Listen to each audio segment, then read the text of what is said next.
Stand by to launch FanStream Sports. 3, 2, 1. Let's start. Hello, sports fans. Welcome to FanStream Sports. Nothing but pure sports. This is the JP Show. JP, it is so good to hear you back on the air. Stand by. Now, here's JP. All right, welcome into a special Friday edition of the JP Peterson Show. It's special because we have a co-host today, and she is a three-time Olympic gold medal champion. The great Brooke Bennett is joining us here this morning. Good morning, Brooke. Good morning. How do you like our new digs here at Kingmakers, huh? This is not a bad place to hang out. Right? This is kind of cool. Right? I like it. Not too shabby. Yeah, it's not like a garage. It's like a nice building. Yeah. It's, the bathrooms were clean. It was super clean. Well, that's a shock. Yeah. That's a shock. No, it's cool. Thanks for letting me come in and hang out. We had talked about me just kind of doing a segment, and then it worked out that I just get to chill the whole show with you. Not a bad Friday morning for me. Yeah, I'm really excited about this because we talk about a lot of the same stuff every day. We got a lot of hardcore fans that want to hear Rays, Bucs, and Bold. And we'll do some Bucs today, and we'll do some Rays. We'll do all that, but we're going to also talk a lot about the Olympics, which we don't get a chance to talk about. We've got topics to talk about. The fact that you may be covering the Olympics, maybe I might be covering the Olympics. I don't know. We'll see, because we got a lot of hockey players and hockey coaches going to the Olympics. Yeah. So don't we all want to go to? And I know my lovely wife would love a trip to Italy. So not bad. I wouldn't say so. One of the focuses is, yes, I would like to cover the Winter Games on the podcast side. I had the opportunity to do a great podcast with NBC, and we did it Monday through Friday for What's Hot in Paris. There has been that was a lot of fun. It was. And I got to come on and share some of the inside scoop on that. So, I told you before we came on air, I like to watch the Olympics. I'm going to naturally watch all of it, all the sports. I love it. I even had to watch some of the breakdancing because I wanted to give my honest opinion. I'd forgotten about that. How can you? What was the lady's name? The Australian one, like.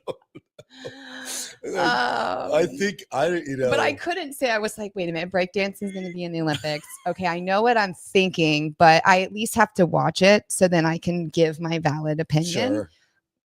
What the hell was that? What's going on? Well, ballroom dancing's always been part of it, weird, but then when I get to cover it and I get to talk about it every day, then just forget it. I mean, I'm just geeked out. And so the same thing with the Winter Olympics. I love, there's just such different sports and just seeing the athleticism and the I think the storylines. And that's the great thing, I think, on the podcast side. You're going to get the X's and O's. You're going to get the technicality of each sport. But I always like to look at the athletes and really dig into the storylines. I think a big one for the Winter Games is going to be the USA figure skating after the tragedies that happened with just the development team. And so I think that's going to be a big storyline on how they perform.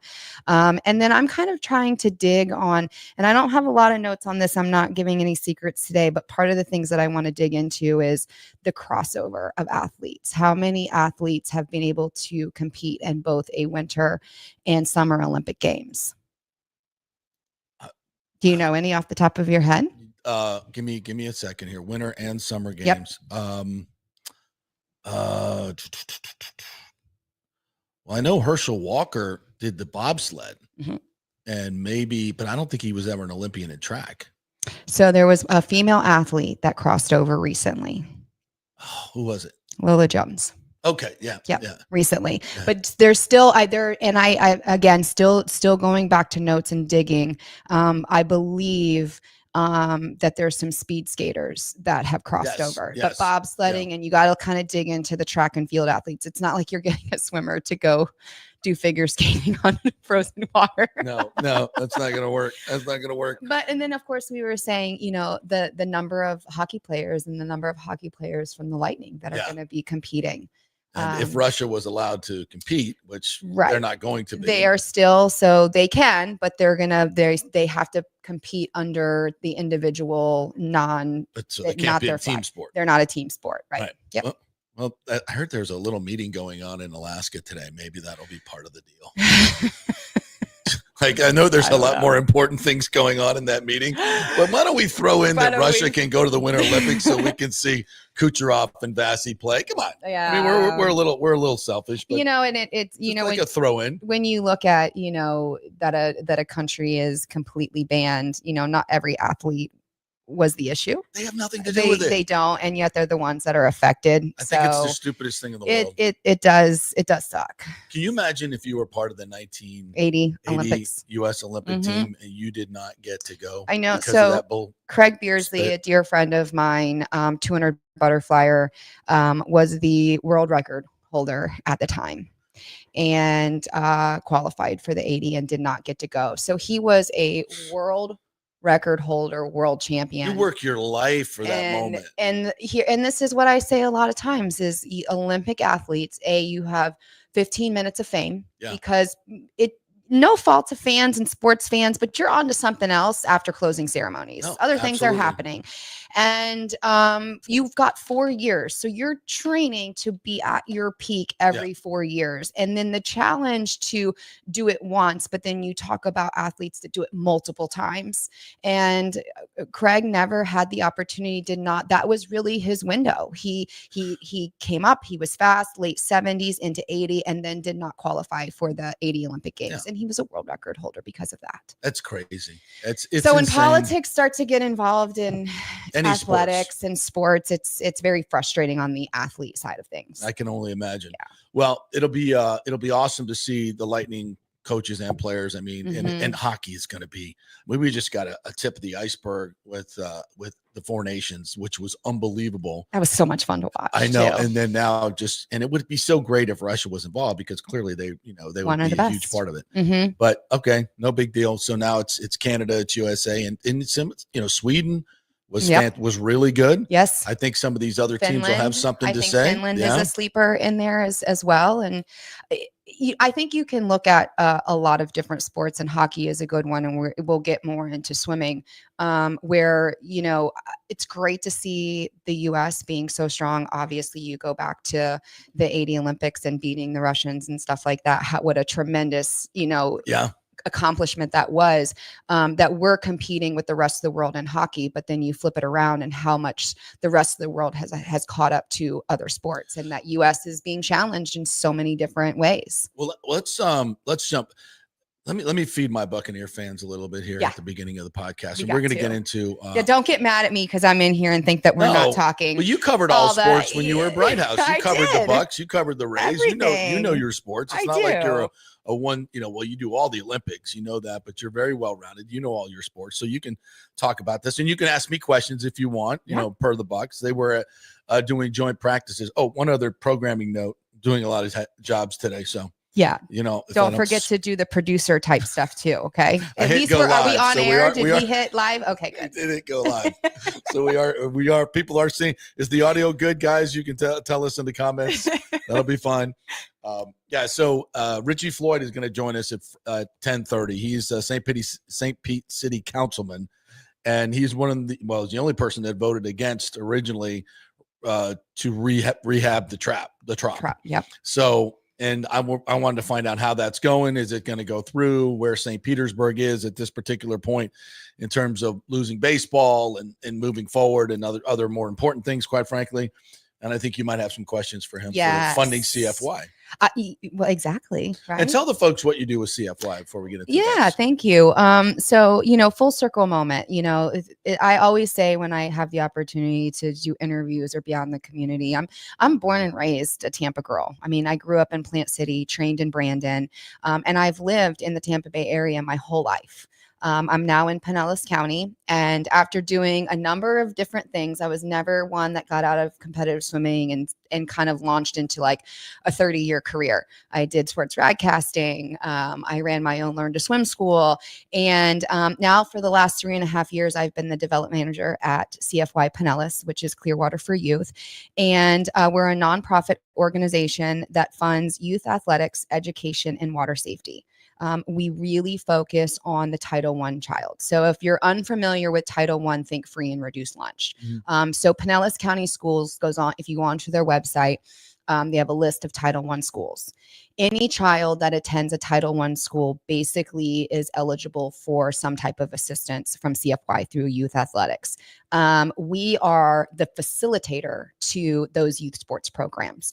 When I started, we were just expanding. And so in 22, we were just expanding out of the city of Clearwater, starting to cover North County, Oldsmar, Safety Harbor. We branched into Tarpon Springs. Last year in 24, we fully expanded into South County to cover St. Pete. We are currently supporting over 50 youth programs, about 17,000 children. Wow. Just on the athletic reimbursement scholarship side, so kids can play when families can't afford it. Which We're is looking about at all families now because of the cost of sports. Exactly. It's ridiculous. Yep. So our giving on just the scholarship side, so kids can get outside and play, stay off of their cell phones, Yes, be around mentors, is over $500,000. Tie in our education piece, our equipment grants, which we'll have time to get into later. And then the water safety portion, we will be knocking on the door at $1 million in giving in Pinellas County this year. That's, as you said, getting the kids off the phones and getting them out there and doing things is so critical right now. And so many parents, back in the day, a lot of this stuff was free. Correct. Or it was, $25 to play Little League baseball. What's it cost now to sign up for baseball or football or something? So I can tell you my boys are doing their first season of youth football, and they're playing for the Tarpon Springs Spongers, and it's about $350 for the season. I mean, that's, most parents just can't do that with everything that is now. That's right. And so they can just go to CFY. So the programs would go in. We have 6 grant cycles a year, a year. And the programs can submit for 1 grant towards the scholarships, 1 grant towards the equipment, or we do have travel assistance for teams that qualify for tournaments. It's not just like an invitational. They would have to qualify. The big part is our equipment match and then the scholarship. So programs would go in and fill out the grant as long as they meet our requirements so that we can provide them funding. So they have to be set up as a nonprofit. Right. Then basically all we ask of that program is the roster of the children and what school they attend. So there is no embarrassment. There is no financial data asked of these families. If the child goes to a Title I school, our grants committee reviews it. Programs can ask for a maximum of $15,000. That does not mean they're going to get it. Right. So they give us what their request is. We review it. And then now we do say, and we are very lucky. And on the development side, I have to hustle. Our grants are non-competitive. So if your paperwork meets our requirements, we are going to fund you in some way. Right. It doesn't mean if you ask us for $15,000 for scholarships, if it doesn't match up and that you only have kids that would cover $10,500, you're going to get that money. And then we ask the program, they know the families and kids. So let's say I came into the program and you were the coach, the president. And I said, my 2 sons want to play. I'm a single mom. Like, I can't do this.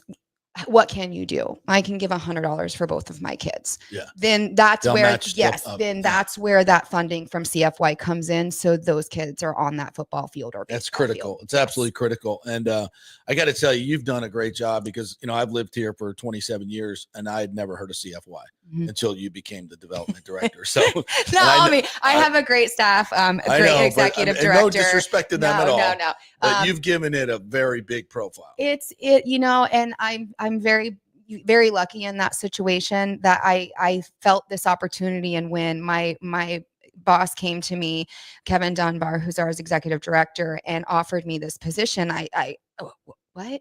I'd never thought about going into the nonprofit world. And I wasn't quite sure, what do I know about development? And through my career and everything, you always try to figure out you're Brooke Bennett and you're identified as the Olympic swimmer. And he said one thing to me at that lunch. He goes, I can teach you all of that stuff. Yeah. I can't teach you how to be Brooke Bennett, the 3-time Olympic gold medalist. You opened all the doors. I kind of was like, all right. And I love to talk, obviously. No, you're perfect for this gig and you're making and a maximum impact. And you know what? It's my full circle moment. Yeah.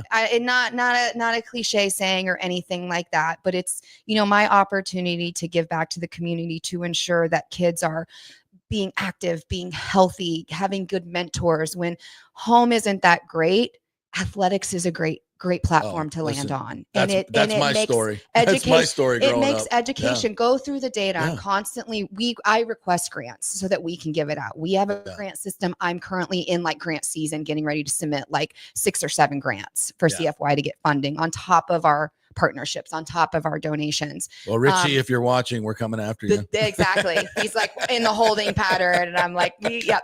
Be ready. Brooke's gonna ask for some money. And we have great relationships with, our police departments in Pinellas County. St. Pete Police Department is a partner. Just yesterday, finalized a partnership with Pinellas Park Police Department. We've got Clearwater, Pinellas County great. Sheriff's. The who cops knows involved, their communities better, right? And making connections with the kids. Exactly. Yeah. And Chief Holloway says it best every time we talk to him, and he was waiting for CFY to get down into St. Pete. And he says, we know if our kids in the community are involved in athletics, we are not going to see them. Right. Exactly. And that fixes if so that much. message is not loud enough. and that's a reason for people to give. Yes. I mean, if you want a selfish reason to give, this is a reason, because it lowers the crime rate. It keeps these kids involved in positive things. Yeah. That's going to keep them out of trouble. And when they're in trouble, they start getting into your world, and they cost taxpayers millions of dollars. Right. It's the best money you could possibly spend is on helping youth stay involved in sports, or whatever it is, if it's music, whatever it is, but sports typically is where they gravitate to first. And it teaches them so many great lessons. And most of all, it's integrity, honesty, hard work, all those things that they need to be successful in life. Yes. What makes what you're doing so important. And when we talk to Richie and we talk about spending $60 million into the Trop of public money, and where that money could go and what it could do, if you could just get $1 million of that, right? The good you could do for these kids, just $1 million. Or turn around and what things that the Trop can be used for. Are we utilizing everything that is? And if we're spending the money to rebuild it, and I'm kind of out of it. Are we certain that the Rays aren't coming back? Is that still? No, they're not coming. I'm kind of bored with it, honestly. It's fatigue. I'm like, I can't even keep up with it. It's Rays Stadium actually fatigue. I'm hoping that you'll educate me, and Richie can educate me a little bit. But yeah, I mean, isn't it pretty much like we've passed that, and it's going ownership to is it's going to be a new ownership group. Yep. They're going to build in Tampa, out of Jacksonville, right? Yeah. Yes. Well, the main investors from Jacksonville, but the hub of the investors are from Tampa and St. Pete. Dan Doyle, Fred Ridley. Yep. There'll be more Tampa folks. You'll find out Patrick Zalewski is from Jacksonville, but he has lots of ties to the Tampa Bay area. So it's kind of a group of a lot of Florida Gators on the board of trustees of the Florida Gators. So it's a Florida centric and Tampa Bay centric group of guys that are unbelievable people. And they love the community. I was just talking with a leader of the community last night, and we were talking about the Rays in general. And it's just how, they've never, in Sternberg in particular, never connected with the community like Vinnick, like the Glazers, like these other organizations have. And it's going to be such a benefit to the community to have one of our major league teams now really invested in the area and really care about the area. Yeah. Where that just, hasn't been the case. Yeah. I mean, there's a lot of great people that work for the Rays. There's a ton of them. And we've had a lot. But their leadership has been. And we've had a lot of, even on the CFY side, we've had a lot of great support from the Rays and in our scholarship program. And we have a scholarship in the honor of Don Zimmer and working within the business side and the office side of the Rays, they're great. And they really support, CFY, and they really support the community and the scholarships. And for the last 3 years that I've been there, every season, they bring our scholarship recipient that has a $10,000 scholarship named after Don Zimmer. And that's awesome. They recognize the player and they bring the family out. And so there is support. The Rays are loved. It just seems like I said, like I'm kind of, I can call myself jumping on the bandwagon fan. And then I just get tired of the constant uncertainty that I just tune it out. I'm like, God, I'm like, if I don't have it's not my day-to-day job, how do I follow it? You can't. I can't. And it's like, gosh, it is my day-to-day job. I can't even follow it. It's my head starts spinning. And it's we're not going to go down this rabbit hole, but it's because of that one dude. Gotcha. So many great people that work for the Rays and really have to try to cover up a lot of his mistakes. Yeah. And that's a shame. It is. It's a shame. So we don't have to deal with that anymore. And we're going to, it'll be an organization that really cares and loves Tampa Bay. Well, and I mean, kind of like what you're saying and what I'm hearing, and I hopefully Richie will tell us more about that, is, what the city of St. Pete is left with. Yeah. And that's the good part. That's the good part. Yeah. But when they eventually leave, that Trop site is going to be something that they can really now, without a baseball stadium, really benefit the people of Pinellas and St. Pete. And work with the community and do something for the community. You're not just giving away billions of dollars to a guy. Here, I'll give you a side of it. Ferg Sports Bars right there. They rely on the games. Ferg is a great supporter and a partner of CFY. Awesome. And Mark is amazing. And, I've been down there and I've talked to Mark and he's like, this is something new. We don't know. We're struggling. And so you have the businesses that are down there sitting, waiting to see what the heck is going to go on, because their businesses rely on something there. Right. So, and they've been in a holding pattern. And I don't think the Rays were ever the answer for those businesses. No. So like if they we build a convention center gone, there, exactly. Right, just let us move on. Let them go. And that's been the biggest problem. Yeah. I mean, you go back to Rick Baker. Go back to Kreisman. I mean, they've all been like, look, just tell us one way or the other, because we have a gold mine here. And we can do so much for our city if we can just have some answers. Let's do something. Right. And this is one of my biggest problems with Sternberg, is he's held up that development of that the entire time for 10 years on both sides of the bay. And you know how much opportunity that has cost businesses, jobs on both sides. People have been waiting. Yeah. And it's just, and he doesn't care. Yeah. He never cared.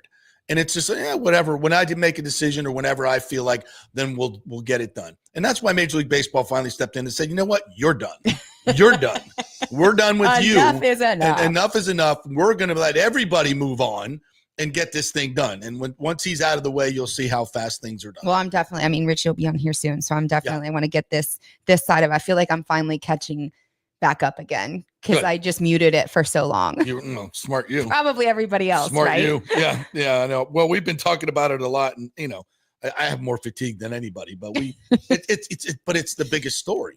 It's on both. It affects businesses, people, sports fans, non-sports fans on both sides of the bay. We're talking billions of dollars. Yeah. It's the biggest public financial transaction that we will ever make, to this point.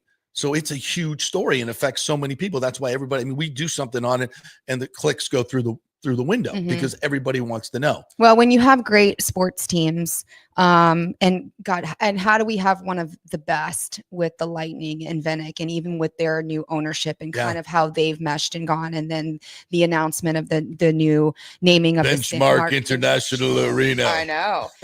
But here are our teams, and even with the Bucs and the Glazers, that do so much in the community that affect day-to-day lives here. It's a huge deal. And like I can speak onto it on the CFY side and on the nonprofit, where yes, we've gotten support from the Rays, but how much better could it be? Yes, we've gotten support from the Lightning, and I'm actually in the process of submitting a grant for the nonprofit Hero with the Lightning Foundation. Yes. Something we have not gotten it yet.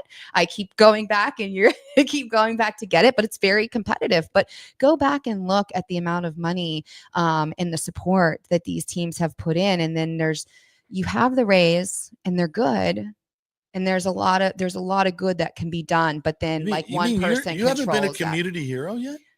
Me personally? Yeah. No, no. What, with $50,000 going to CFY? So they have two different grant portals. There's a nonprofit portal and there's the community hero. So actually someone has to nominate you? Yeah, I actually had a great conversation. Love Derek Brooks and everything that he's amazing. A lot of those guys, and seeing what Rondé does in the community and Brooks, and you've got Allstott.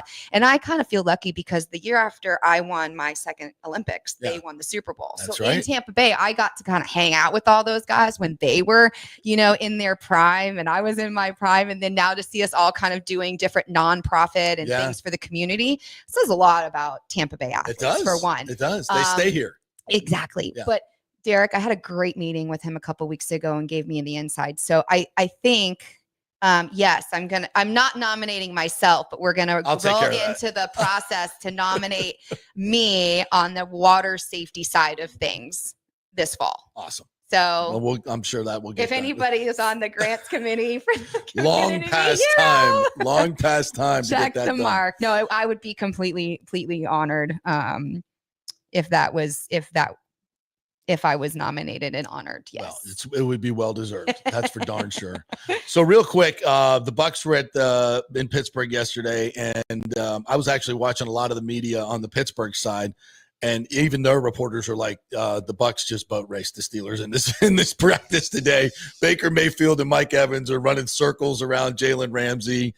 The Bucs running game looks ridiculously good. Their receivers, Jalen McMillan and Ibuka, were toasting Darius Slay, and I mean they were not very complimentary of their own team. And then while looking at some of the guys that were up there, that were Buccaneers media talk, we had the Pewter Report guys on yesterday, and it was a good practice for the Buccaneers. And I think Pittsburgh's going to be a pretty good team. They've got a lot of talent on that team. For the Bucs to go up there and play so well in the joint practices, which were actually much better than the games because it's starters on starters.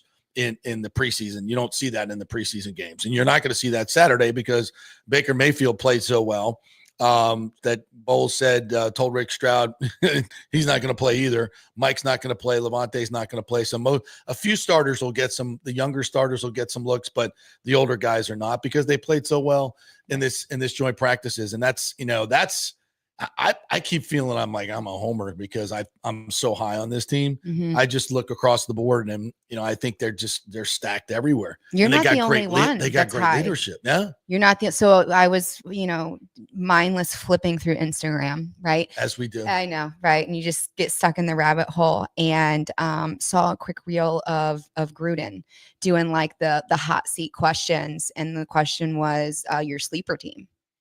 The Bucs. Yeah. And I was kind of like, whoa, and I think in the development, and I think the Evans and Mayfield, and just if you're so good, they're just leading the team in the right way. And I think they're allowing for those rookie players or those guys that haven't had a breakout season yet to have it. And I think Baker's just so good at getting the ball. Like you think every time he's just going to go to Evans, but he's so good at getting it to those other guys. Yeah. And there's not a lot of QBs out there that are good at that. And they have one or two targets, but he figures out a way to spread it around. So I thought that was great. And I was happy to hear of the break for Gruden. Love or hate the guy or whatever. He's back in the Ring of Honor where he should be, and good for him. And he won his case. Yes. Although it's going to be appealed now to the Supreme Court. Right. But in the NFL, they don't lose in court for whatever reason. Judges side with the NFL. I don't know,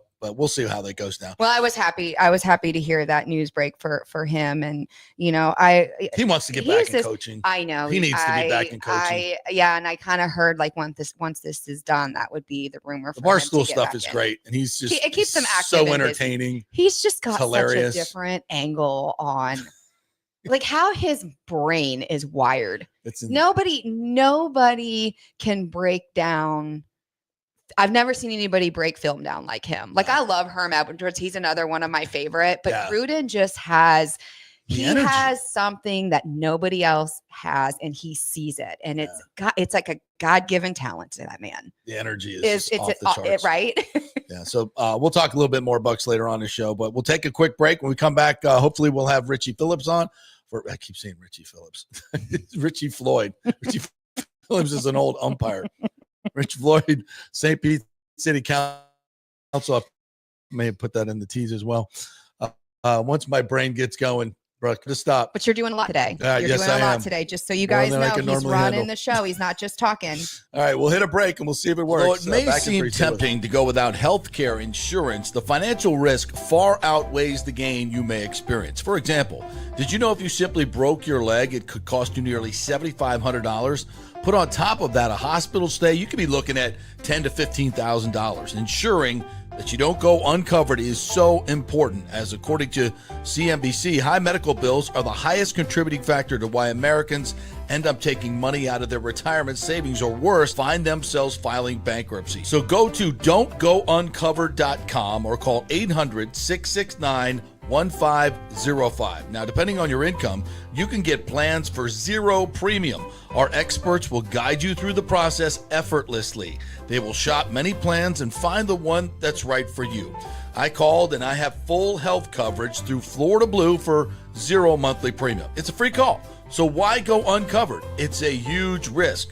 Go to don'tgouncovered.com or call 800-669-1505. That's 800-669-1505. Italiano Insurance would like to congratulate the Bucs on their 50th anniversary season. And you know what? We've been here for every season and then some, over 60 years in business. We've seen some smart coaches with great game plans, but if you don't have flood insurance or business insurance, that's a terrible game plan. That could ruin you financially. You don't want to take that L. So call 813-877-7799 and let their friendly agents quarterback your insurance and save you big money. Italiano also sponsors our FSU report every week, so go Noles. 813-877-7799 or go to italianoinsurance.com. JP here for Riveters, our new official sports bar and grill of the JP Peterson Show. And just like our show, no BS, no corporate chain feel, just amazing, authentic folks serving great comfort food in a casual atmosphere at unheard of prices. Riveters is located just south of Raymond James and Steinbrenner Field on Dale Mabry, walking distance to the park, so free parking, great place for pregame and postgame. Let's talk about fresh food. Nothing is frozen. Burgers, wings, prime rib, roasted fresh daily, never frozen. That makes a huge difference. The mahi, the salmon, also super fresh. All our sauces are original recipes made in-house. Our Warhawk chili and fully loaded potato soup is made fresh in-house. It's the best food anywhere, served by people who actually care. Riveters on Dale Mabry, just north of 275, just south of where the Bucs and Rays play. We'll see you there. Are you looking to renovate your home, rebuild after the hurricanes, or build your dream home from scratch? Well, let me tell you about my friend Jason Fawcett and On-Site Construction. They have over 1,450 satisfied clients, 25 years of experience, over 500 designs, and a talented team of over 40 construction professionals. They believe building something exceptional begins by truly focusing on all the details, even the smallest ones. We understand that construction can be a daunting process, and we're here to make it as smooth and stress-free as possible. Quality is non-negotiable at On-Site Construction. We use the finest materials, employ the most skilled tradespeople, and adhere to the highest industry standards to deliver a product we're proud of and that you're going to love. Our project management is meticulous with a focus on completing projects on time and on budget. Your happiness is our primary driver. So give us a call at 813-579-5789 or check out our incredible website at onsiteconstructionfl.com. Are you having legal issues with a business partner or other legal business issues? The attorneys at Walters, Levine, and DeGrave can help. Call 800-616-0384 for a free consultation. At Walters, Levine, and DeGrave, we've redefined what a law firm can be with top-tier attorneys, personal service, and 26 years of success. From business law to civil litigation, we deliver smart, client-focused solutions. Walters, Levine, and DeGrave recently won a $6.4 million jury verdict from a large real estate developer, and they can win for you too. Walters, Levine, and DeGrave. Let's solve it together. Not attorney spokesman. For a free consultation, call 800-616-0384 or go to walterslevine.com. Offices Tampa, Sarasota. Let's go. Right now. Back to the show on FanStream Sports. Welcome back to the JP Peterson Show with Brooke Bennett co-hosting today, our three-time gold medalist swimmer. And we're brought to you by the great folks at Jeeves Law Group, JEEVES lawgroup.com. They are local, they are trusted, and they get results. So if you have any law issues at all, make sure you go to the JeevesLawGroup.com. Tell them JP sent you, not attorney spokesman, offices Tampa and St. Pete, and by OnSiteConstructionFL.com, the folks that will repair your home. They will build you a new home. They will add on to your home. Great contractor. Jason Fawcett is the owner over there. He'll give you a free consultation. Get on their preferred client list. So if there is another hurricane, you already know who your contractor is and you have priority. That's OnSiteConstructionFL.com. All right. We have Richie Floyd. We're doing this with our technology here, Richie. So bear with us here as we add you to the stage. Dun, dun, dun, dun. Let me remove this one and see if we get you up there. Oh, it didn't work. Hold on, Richie. I see you. Stand by. Stand by. Dun, dun, dun, dun. There you are. What's up, Richie? How are you, partner? I'm doing well. How are you? Well, we got audio and video. I'm producing the show today myself, and Brooke is here. Say hello to Brooke. Hey, Brooke. Hey, good morning.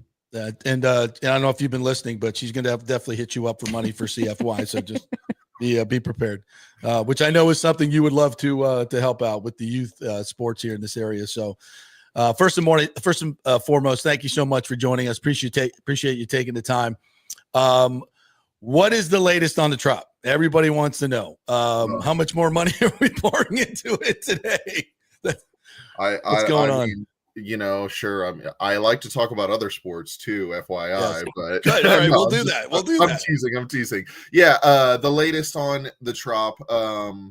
You know, I think one thing I'll say is it's a hotly covered topic. So whenever any like minuscule change happens, you know, there's an article in every newspaper and TV station. So, but having said that, I don't think much has changed recently. We're still on track to get it rebuilt for the 2026 season. And it's still like sort of within the realm of what price we thought it would be, I think. And so, and we're still hoping for FEMA and insurance reimbursements to cover most of the cost. I am skeptical, you know, been skeptical this whole time that we'll be successful in getting it open and actually recouping money from FEMA.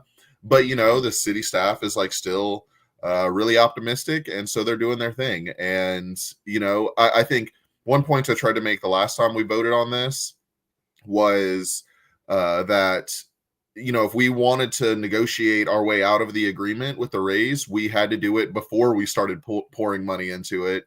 And now people are upset because the cost has escalated a little bit. And like having second thoughts, but like we've already poured a bunch of money into it. Like, why would they negotiate an exit with us at this point? So, you know, I think the saying is my feet are taped to the pedals on this one. That's pretty much how the situation the city's in right now. Well, explain to some people because they don't know. And Brooke was asking me this question as well: is why are you guys repairing the Trop? If the Rays are going to move to Tampa, a lot of people don't know the reason why. So tell them a little bit about the process, because I know you wanted to vote against it, but you're contractually obligated, right? Yeah. So I'll give you just a little bit of background. We were about to sign this like 30-year funding agreement for a new stadium with them. And, you know, I had issues with it, you know, brought them up in the meeting. But what happened was 30 years ago, we did sign an agreement with them, and the agreement had some stuff in there that wasn't ideal for the city in this situation.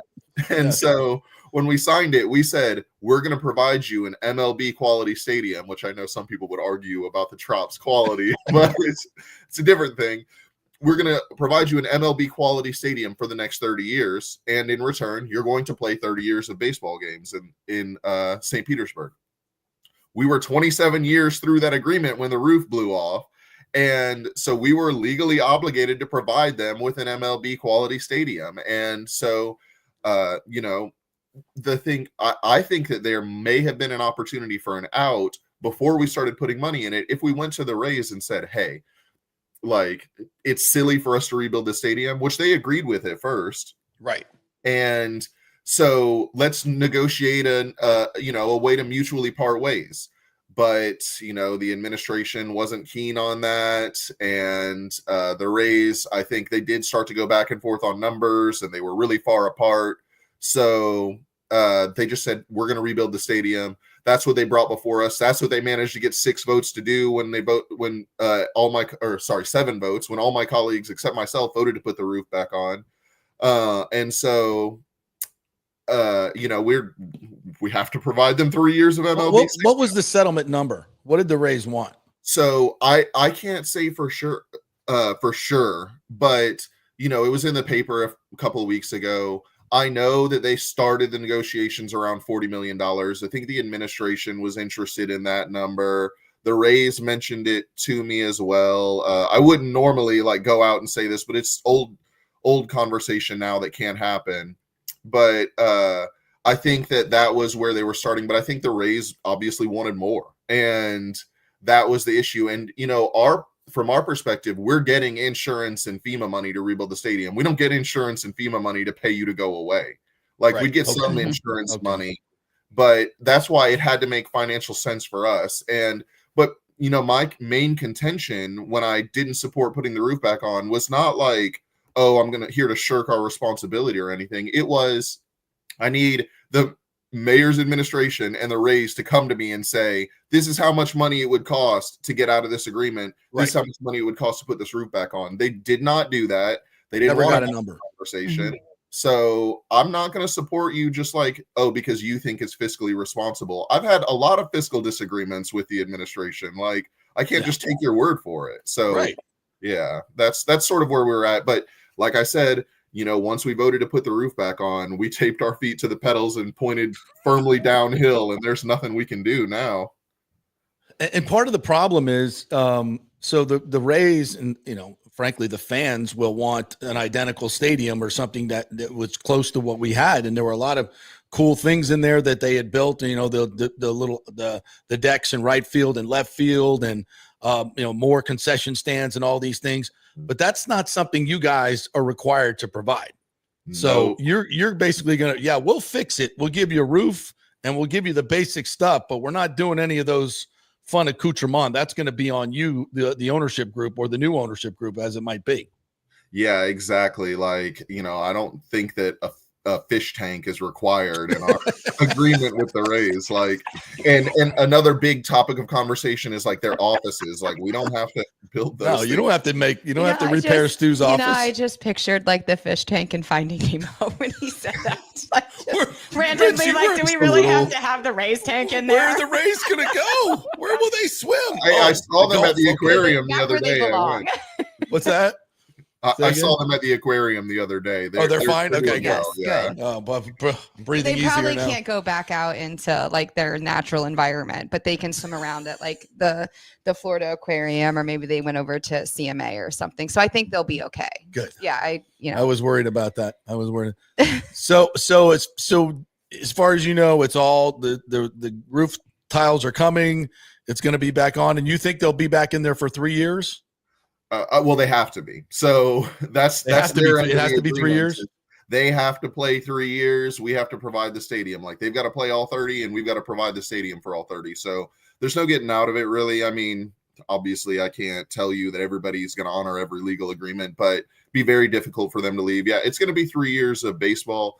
And I honestly, at this point, I'm optimistic that we do get it done for 2026. Although I've been telling the city engineering staff, wow, it's really impressive that you've gotten this job done on schedule. I'm going to be holding you to that for every other public works job you ever do. But because construction goes well always, right? Yeah. And on budget. It's always on budget and on time, especially city work. Yeah. Reading, they say that the turf would be the last thing that would go into the field, and they're saying February. Yeah, well, that's optimistic. Yes. It's optimistic, to say the least. The good thing about 60 days onto that. Yeah. How much money does the city of St. Pete get from the Rays? If they're going to play there for 3 years, say it's $60 million. What kind of return on investment? I know the answer. And I know Is that a joke? the answer, but I want you to tell the people what kind of return on investment do you get? Lots of concession money and parking money and all that, right? They do pay us. They do pay us money for, I believe, parking and ticket revenue. It is completely dwarfed by the amount of money we expend on like insurance for Tropicana Field. Insurance alone, period. And then the other things associated with it, security and whatnot. We lose money every year. There might even still be some debt service on the building of it or something like.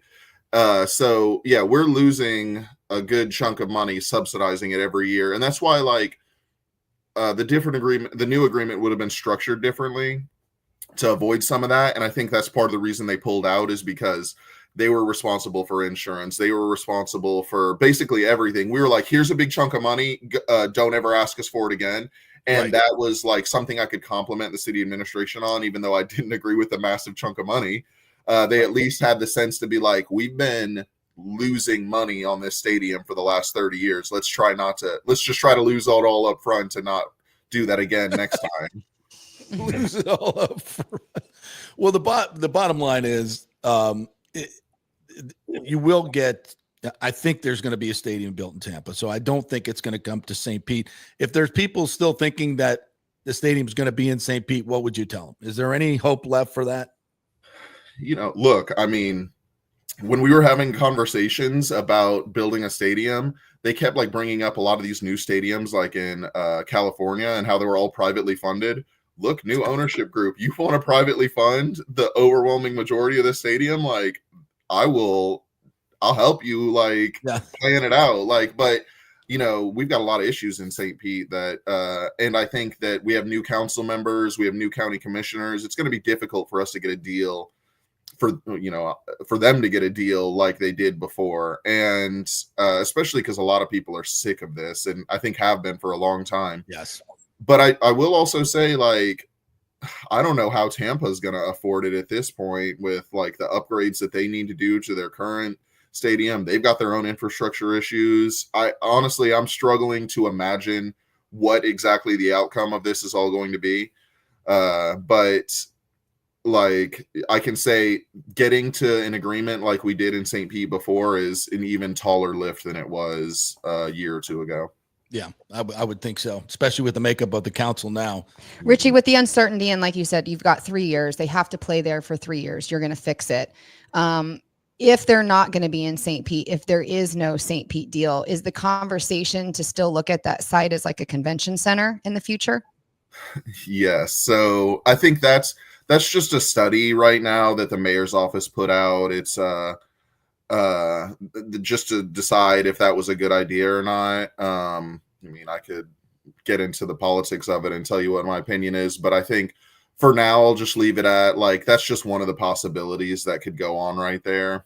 And I think there's talk of like trying to use Tropicana Field for something else. I don't know that that's going to happen because I think people are tired of maintaining it.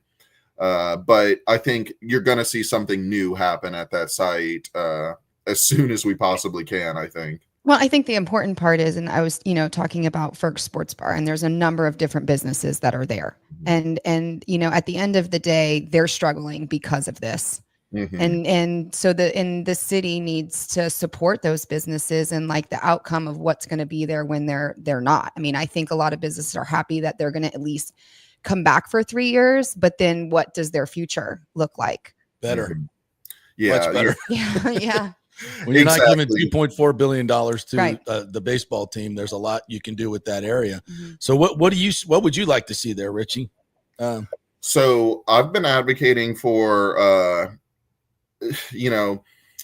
basically using the land that we have for like 3 separate purposes. One is private market, whatever the private market wants to do there for about a third of it.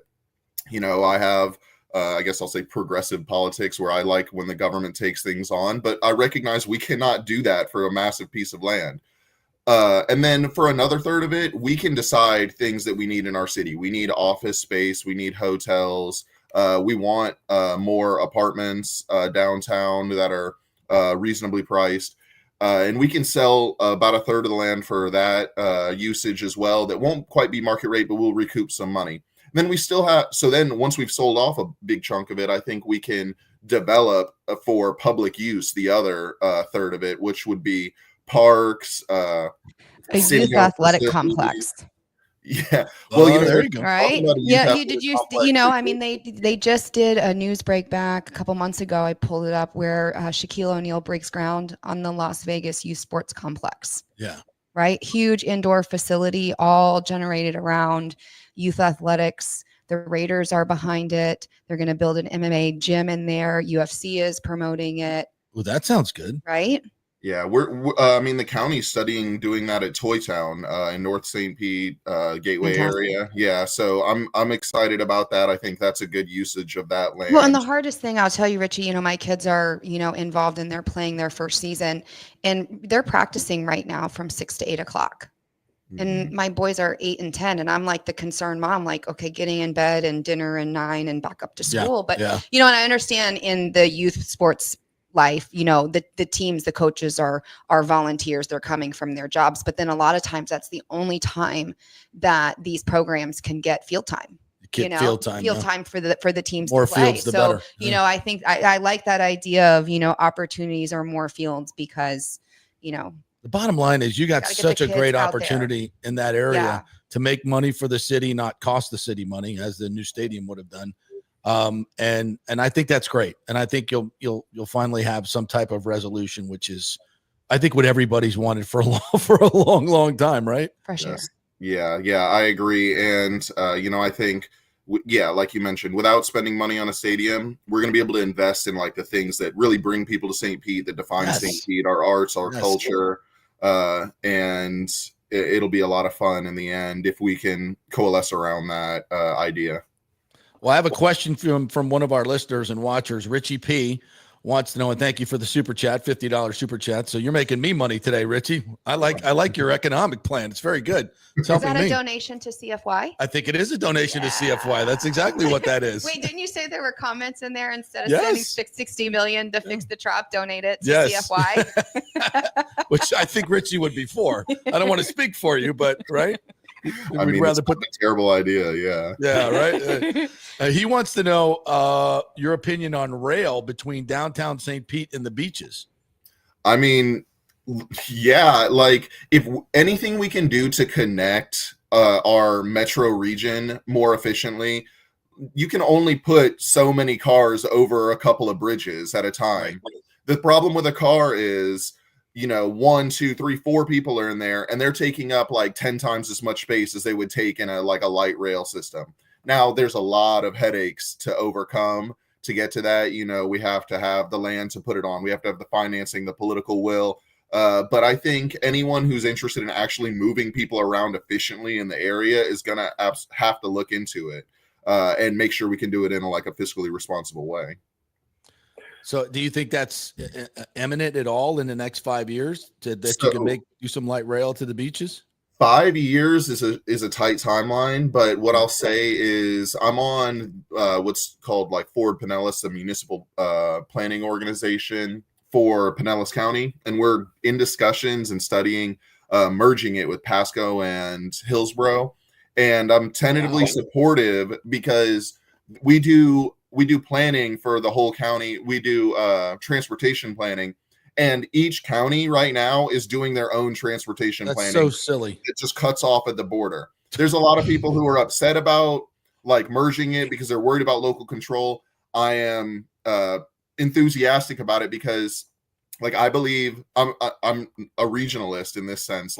Our economies are tied together. Our transportation is tied together. I need Tampa to do well. I need Pasco to do well so that St. Pete can do well. I've always believed that. And so if we can join together, we will have a much better chance. And that could happen in the next 5 years. And then we could be talking about 5 years after that, what our plans are to actually connect the region.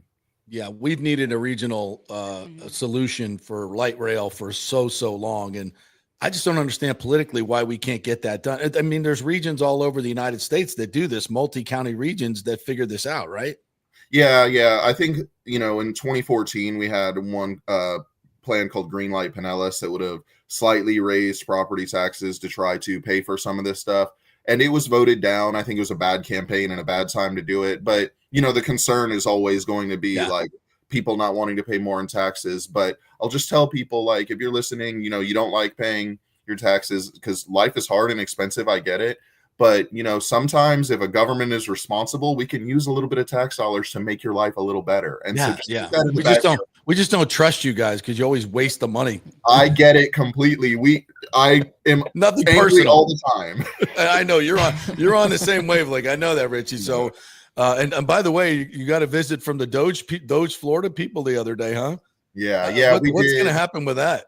So no one knows right now. Like, it could be anything from them forcing us to do things through legislation or executive action to it just being a political show. We don't know what the outcome is right now. Even conservatives who like welcomed Doge, like Pinellas County, have already been taking issue with them because we saw Doge at the federal level, like, say they were doing like cost saving measures and cutting a bunch of things that people really didn't want cut, like cancer research, and ending up spending, the federal government ended up spending more money after it was all said and done. And so I think, I can't tell you what the outcome is, but I know even people who are politically aligned with them are taking some issue with things they're doing. You've seen the news out of the county. They're arguing. So it remains to be seen. I just like to see, at least I want to see where the money was wasted. I don't know if it makes me feel better, or just you hopefully think that this won't happen again, but who knows? Well, the thing is that whose definition of waste is it? That's true. I would define spending a ton of money on a baseball stadium not the most efficient use of our funds. I would agree with you. Me too. I would agree with you. But Youth Athletics Complex. Yeah. Well, Richie, listen, thanks for taking the time. We really appreciate it, and appreciate all the work you're doing, and the fact that you come on here and tell us a lot of things that are happening. It really helps us out, helps people understand what's going on. So listen, we all look forward to another 3 years, I think, in some way in the Trop. And there's a lot of people that have nostalgia about it, but as long as there's a long-term solution and everybody knows what's happening and you guys can plan, that's what's best for St. Pete. And I think the fact that baseball is not going to be there, I think, is way better than having a baseball stadium there and wasting all that money on it. So I think in the end, it's going to work out better for St. Pete. Oh, one last question. That big parking lot out in front, is that, did I read it right? The city's going to take that and start developing on that during this 3 years or not? So, it's a little more complicated. There's like chunks of it that are controlled differently. And our intent was to develop on a chunk of it ahead of time, and we still could possibly do that, but it's like we have like a short-term lease basically with them now where we're still recouping some funds from it, but we could end it at any time. So I can't tell you for sure what's going to happen, but that is a possibility. Oh, interesting. All right, we'll have to park on the other side. All right, Richie, thanks, man. Appreciate it. Be well. Thank you so much for having me, and good luck with CFY, and I'll send a little donation later on. Yeah. Oh, thanks, Richie. Oh, that's awesome. Thank you very much. Appreciate it. Take care. All right, and we'll be voting for you, by the way. Everybody in St. Pete, please do that. A great guy, Richie Floyd, right there, St. Pete City Council. I like the realism in what he has to say. He's a real dude. He doesn't speak in politician language. So many times when you get into this, it's just the political answer over and over again, and that's just it's not him. It doesn't help the city. It doesn't. I understand there is a political angle to things like this, but you got to be real with the people. And I also like it when if you have an opinion, you don't agree with it, then don't go with it. But say it. And I like that. And I like hearing him saying that they're looking to other locations to do more for the youth athletic complexes because there really is not enough. Toy Town be nice. Yes. Yeah. So we just got to figure these darn Rays, man. Do you love them and hate them at this? No, I think that, unfortunately, those hurricanes, like I said, I've born and raised here. I've never seen anything like that before. Well, Brooke, I say this bad timing, because if Helene could have, or it was Milton, right? It was the second one that tore the roof off. If Milton could have waited 3 years, they would have been out of, the deal, maybe something would have happened. So bad timing, and they're just kind of stuck because of a 30-year, but don't write a 30-year. Why do we have to have a 30-year contract? Because the amortization of the finance of building the stadium, usually it's over 30 years. So, there's got to be clauses in there to save your butt. Here's the problem. Like this happens. Here's the problem. That stadium was built in the early 80s. Yep. So it has been outdated for a long time. That roof was 10 years past its life. Yes. And any other, again, it comes back to the owner and leadership. Mm-hmm. Any other owner would have gotten a new stadium by now, but he kept kicking the can down the road because he was making so much money because he's paying everything. Right. He basically paid no rent, or as Richie just said, we're losing money every year on security and everything else. That's why Stu was in no urgent to do anything. And then now it falls even though the fans needed it and the city needed it and everybody wanted it, he didn't give a rat's ass. Yes. And that wrongdoing, who does it fall on? If he would have done the stadium in Tampa in 2018, 2019, and we'd have been in there by 2022, we wouldn't have had a roof blown off. Mm-hmm. So it goes back to leadership. Yep. It goes back to what you should. And think about this: if they'd have done that deal, you'd already have a convention center there, and all those things Richie was talking about. It would already be built. Gleaming new residential, a park there, probably for youth sports, and all these other wonderful things that are going to bring a lot of people to St. Peter's. That would already be done, and all those jobs constructing it would have been done at a lower rate, I might add. Right. All those jobs would be there right now, long-term jobs, not usher jobs for minimum wage. It's so much better. It would have been so much better for the city of St. Pete and the community. Yeah. And this is what I don't, we still have, the local newspaper treating Stu like he's some type of, conquering hero. And we're so sad to see him leave. And it's like what the damage that he's done to this city and this community in both sides of the bay, holding up this whole project, has been irreparable. And that's, and right now, and because of the storm season that we had last year, all of that is. Guess what? There's one on the way while we're putting the roof on. Stop it. We're not going there yet. Nobody's ready for that. However, I'm sorry. COVID brought the influx of everybody moving to Florida because it was so great and we were open. And I go back to, I still love that we're a big city with a small town feel. Yeah.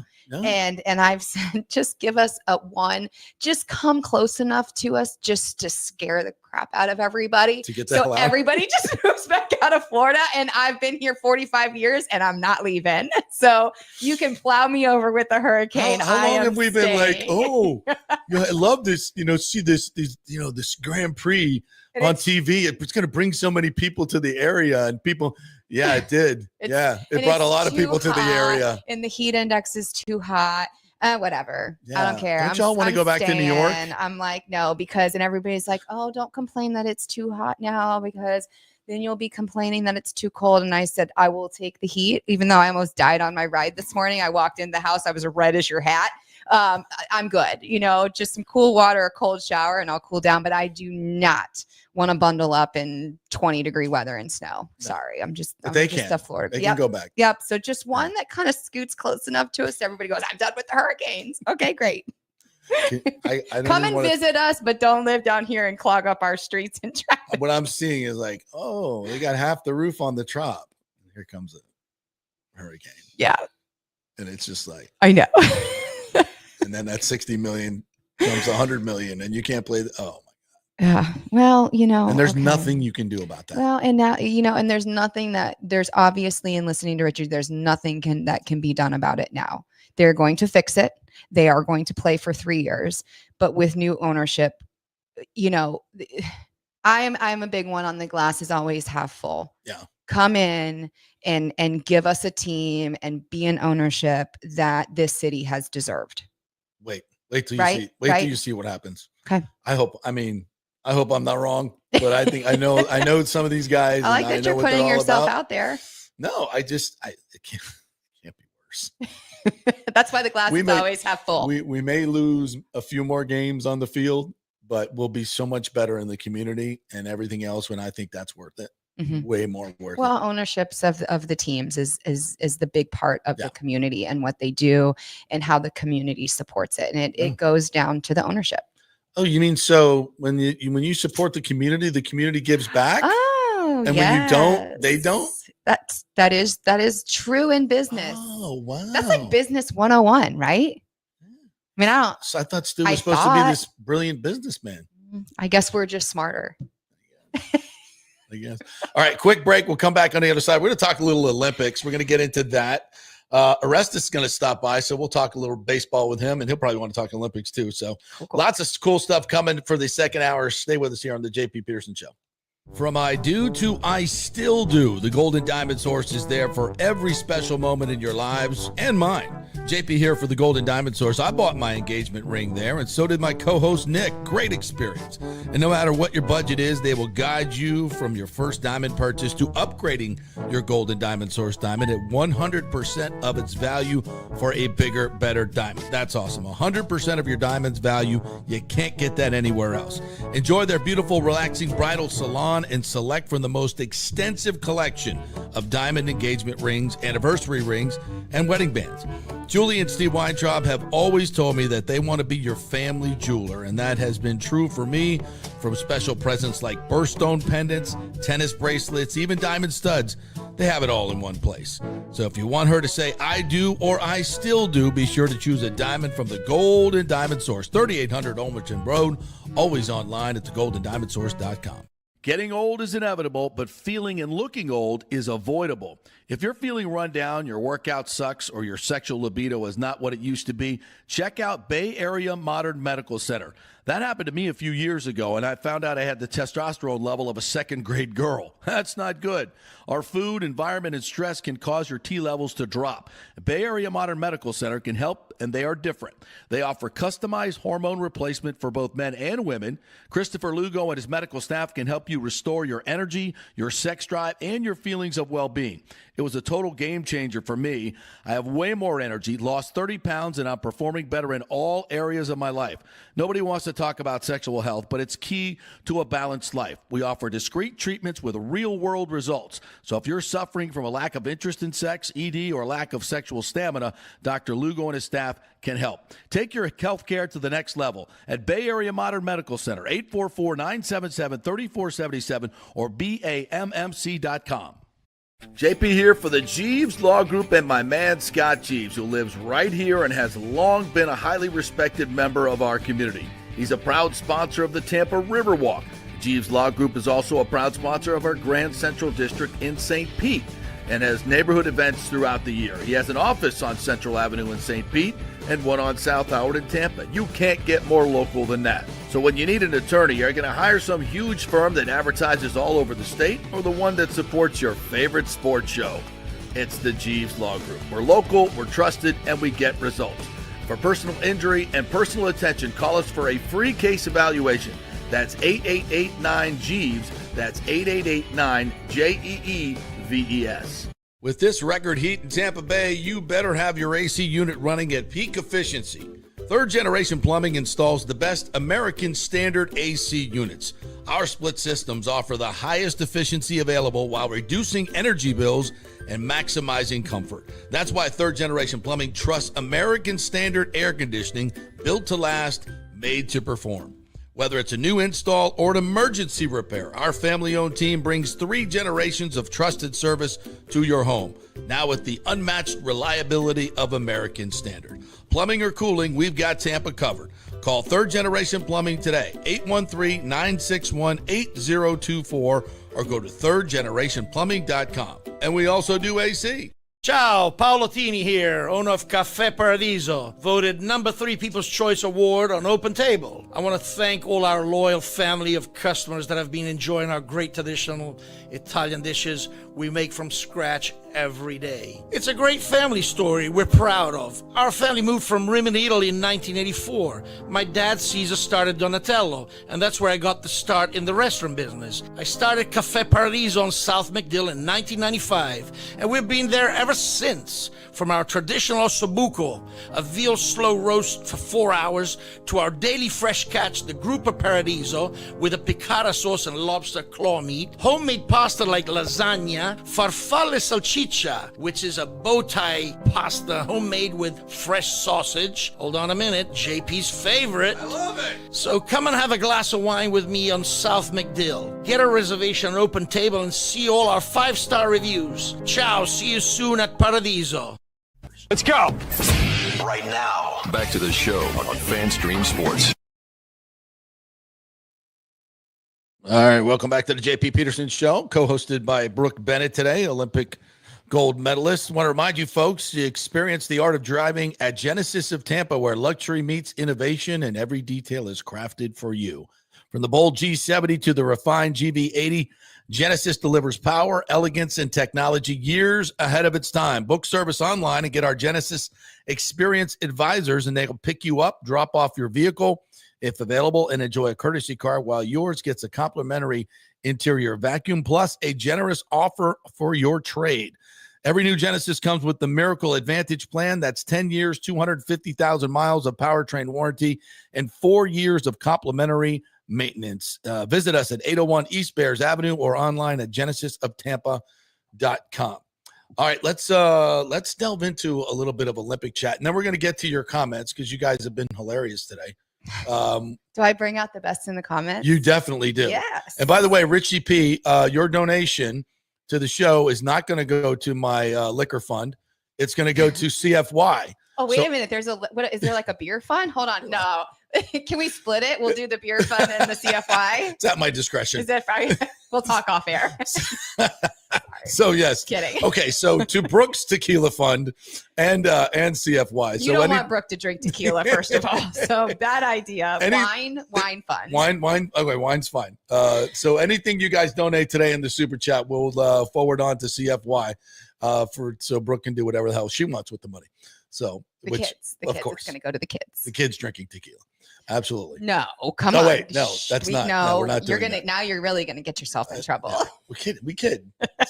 We're very irrelevant here. Irrelevant and irreverent. Both of those things. All right, so tell me what's going on with USA Swimming. We have a little bit of a controversy. Yeah. We don't talk a lot of this on the air, but I think it's really interesting because we pay attention to it in Olympic years. Yes. Yeah. But I still think people don't understand, bro. Well, and that our government does not subsidize our Olympic teams.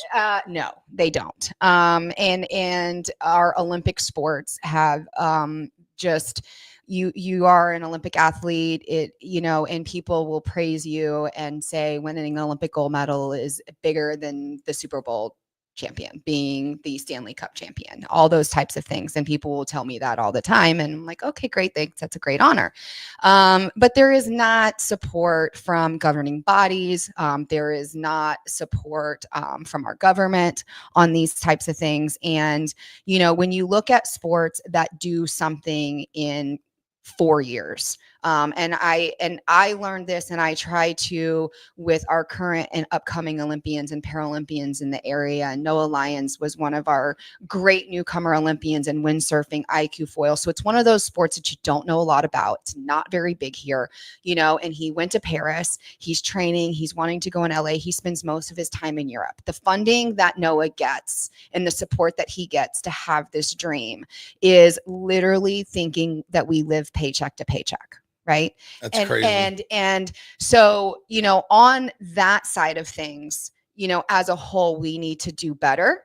And it starts with the sports governing bodies. I've learned a lot more about the Paralympic side because of my friend Tracy Otto, who did Paralympic archery, that is from the area. She's been very outspoken about her injury that was caused from an ex-boyfriend that left her as a paraplegic. Jesus. And lost one eye. And she then turns around that story of domestic abuse and then goes and competes in Paris, right?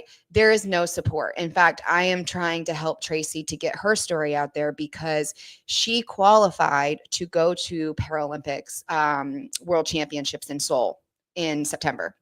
She has decided to step away from competing for the rest of the year because her and her fiance just had a beautiful baby girl. Oh, cool. And I'm so proud of her for stepping up and choosing to focus on herself, her recovery, her daughter, and her family. That's a hard thing for any athlete to step away and say, I'm not going to compete. And I said to her, Tracy, I am not disappointed. I am actually like so proud of you. Yeah. This shows so much growth and because it's for your probably family. defined her Yes. for so long. Yeah. But for Tracy, she actually, which I did not know, that she has to pay to be part of the para archery organization in order to compete. She Even though she's competing for our country. Yes, has to pay to be part of this to compete. And I'm like, wait a second.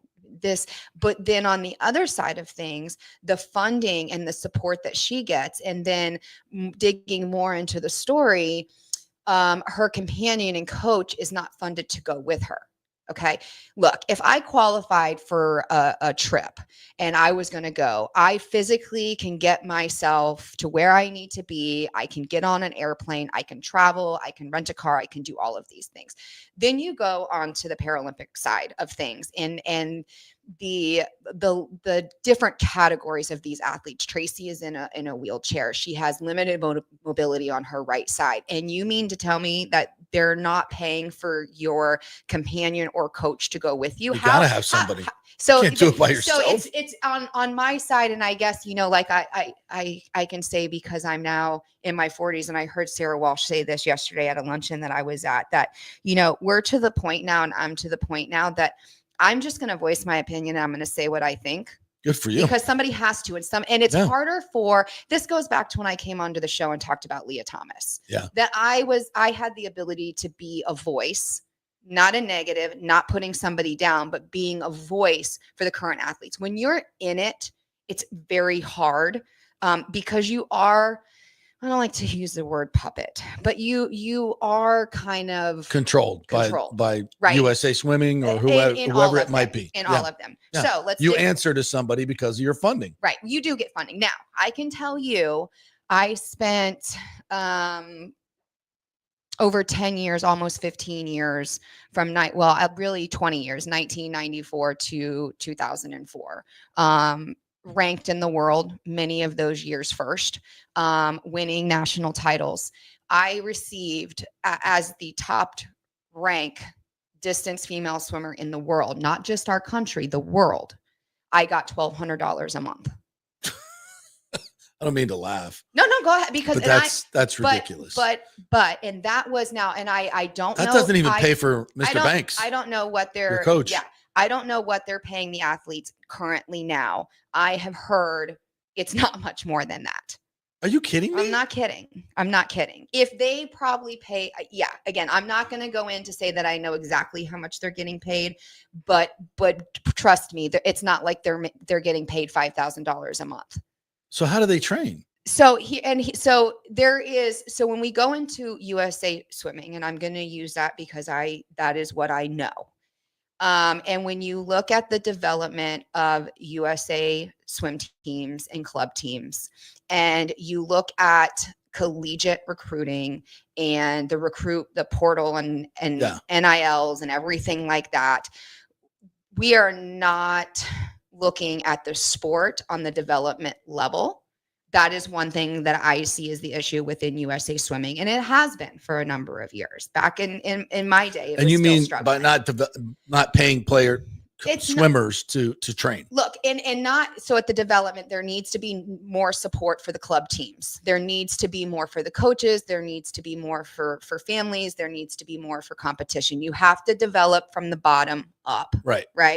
But then when you get into your national level swimmers, and there is a percentage of that are in college. So they're swimming collegiately. They're getting a scholarship. Their education is free.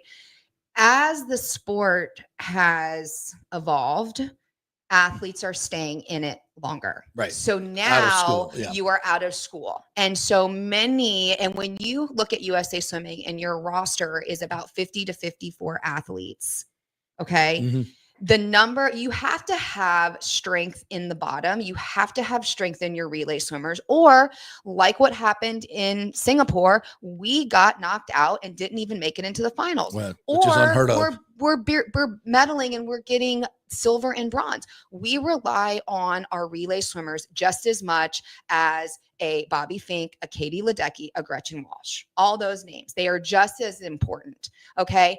The athletes, when you look at that, a Katie Ledecky and her longevity, is she setting herself up for the rest of her life?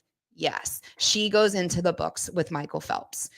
Look at Ryan Lochte, and in and out of you love him, you hate him, he does something stupid. He is still struggling financially.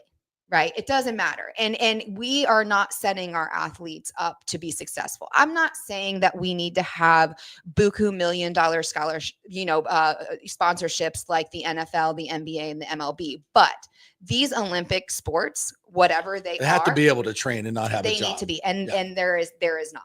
And in other countries, this is not the case, right? No, it is not the case. I mean, Leon Marchand. And now let's go to the other countries. Why is USA Swimming not dominating international competition anymore?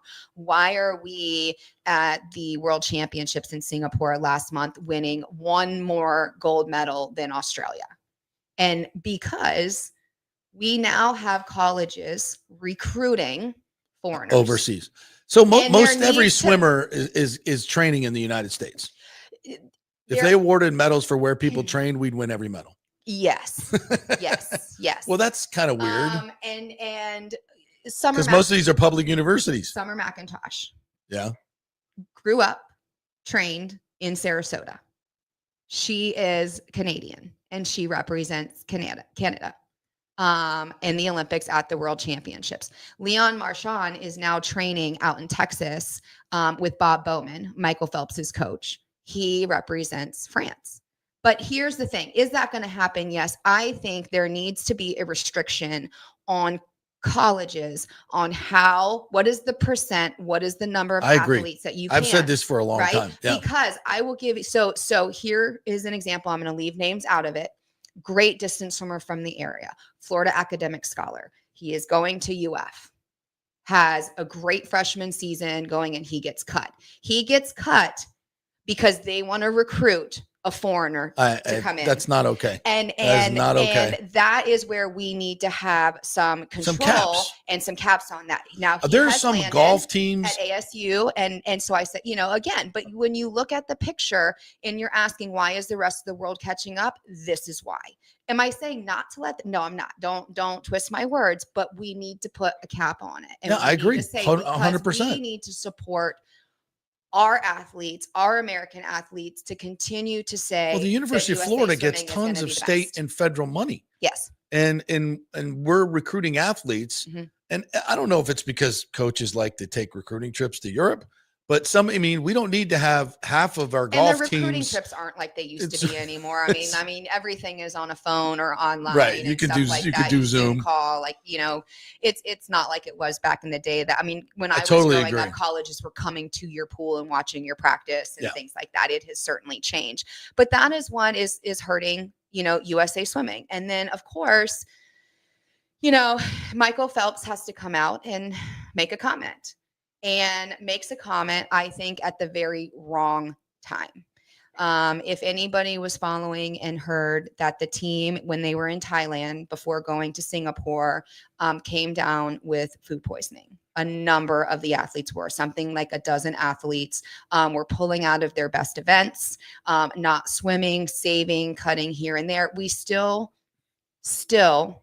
won more medals than any other country. Bobby Fink, distance swimmer from the area, defending Olympic champion in the 1500, finishes with the bronze medal, was severely sick. Okay. The earlier in the competition was fourth in the 800, severely sick. Is it the time or place to say, call it our funeral? No, it's not. No. And again, is it okay to call out USA Swimming because we've gone 350 days without a CEO? They finally named in April national team director. But there are some big issues. But you can't say that during a competition when these athletes and I knew it just from listening to the broadcast and watching every race. the athletes are going to take that personal. Yeah. If you meant it to be directed, then be very specific on why you're saying this. But you are saying this during a competition when these athletes, I have comments from an agent saying one of the athletes after she got out thought she was going to crap in the pool. Good That's how God. bad it was, Yeah. And so you got to know the inside before you come out. And look, Michael Phelps is the most decorated Olympic athlete of all time, and he will probably hold that for Forever. centuries. Yes. I just don't know how it's going to be done again because the competitive sports world is just growing. Yeah. It really is. And I wish that he could do it in a better way. And there's no better person to speak about it and get behind and try to do something. But if you're going to be critical, you got to back it up. Yeah. And do something and you know positive. what? And here is my take. What would be in it for him? Right. Because now, less than a month later, the news story is Michael Phelps going and teaching the Baltimore Ravens how to swim. Well, because why? Because it's exposure. Yeah. Because there's more exposure and there's more of a story, and he can get on the Today Show to go do that. Trust me, going and teaching other and kids and children involved in that. Yes, that's great. But when you came out literally 3 weeks ago and made a post on calling the sport that gave you everything, why are you worth $100 million? Yeah. If you didn't have swimming, you're not worth $100 million. But you call them out, but then you're done. You've given a statement that was not your words, that was written. And then you go on to something because now you can be on the Today Show. Let's talk about USA Swimming if you're really that passionate about it. I'm not the person. No comments. Don't ever say I'm the person to take over, because I'm not. And I too. And he said, look, when you are done, and this is not me just bashing on USA Swimming. I'm not bashing on them because USA Swimming gave me a platform and allowed me to accomplish a dream. But it is across the board. And you can compare it to the NFL, you compare it to the NHL. When your career is done and you are not the greatest athlete anymore, those businesses are on to the next one. Next one. Yeah. You are done and forgotten unless you figure out how to play that role. Yeah. And I know there were opportunities for Michael to do a lot more for the sport back in the day when he was just retiring, then come out and call it a funeral.